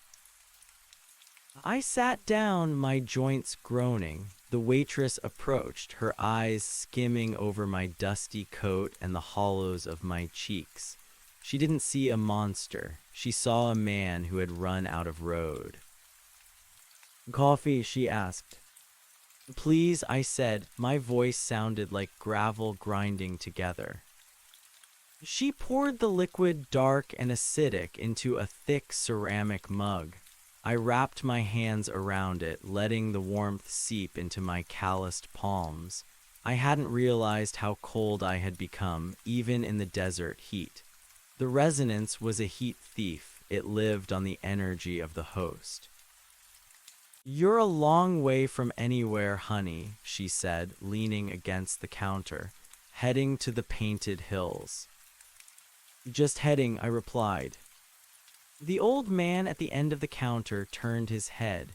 His eyes were milky with cataracts, but he looked in my direction with a startling intensity. "The hills don't move," he said, his voice a dry rasp. "But the colors do. You watch 'em long enough, you'll see 'em shift. Red to gold, gold to black, like a bruise healing or one just starting." I took a sip of the coffee. It burned, but it was real. I've seen enough things shift for one lifetime. "Is that right?" The old man chuckled, a sound like dry leaves skittering across a patio. "You got the look of a man who's been watching the clock, but the clock stopped a while back, didn't it?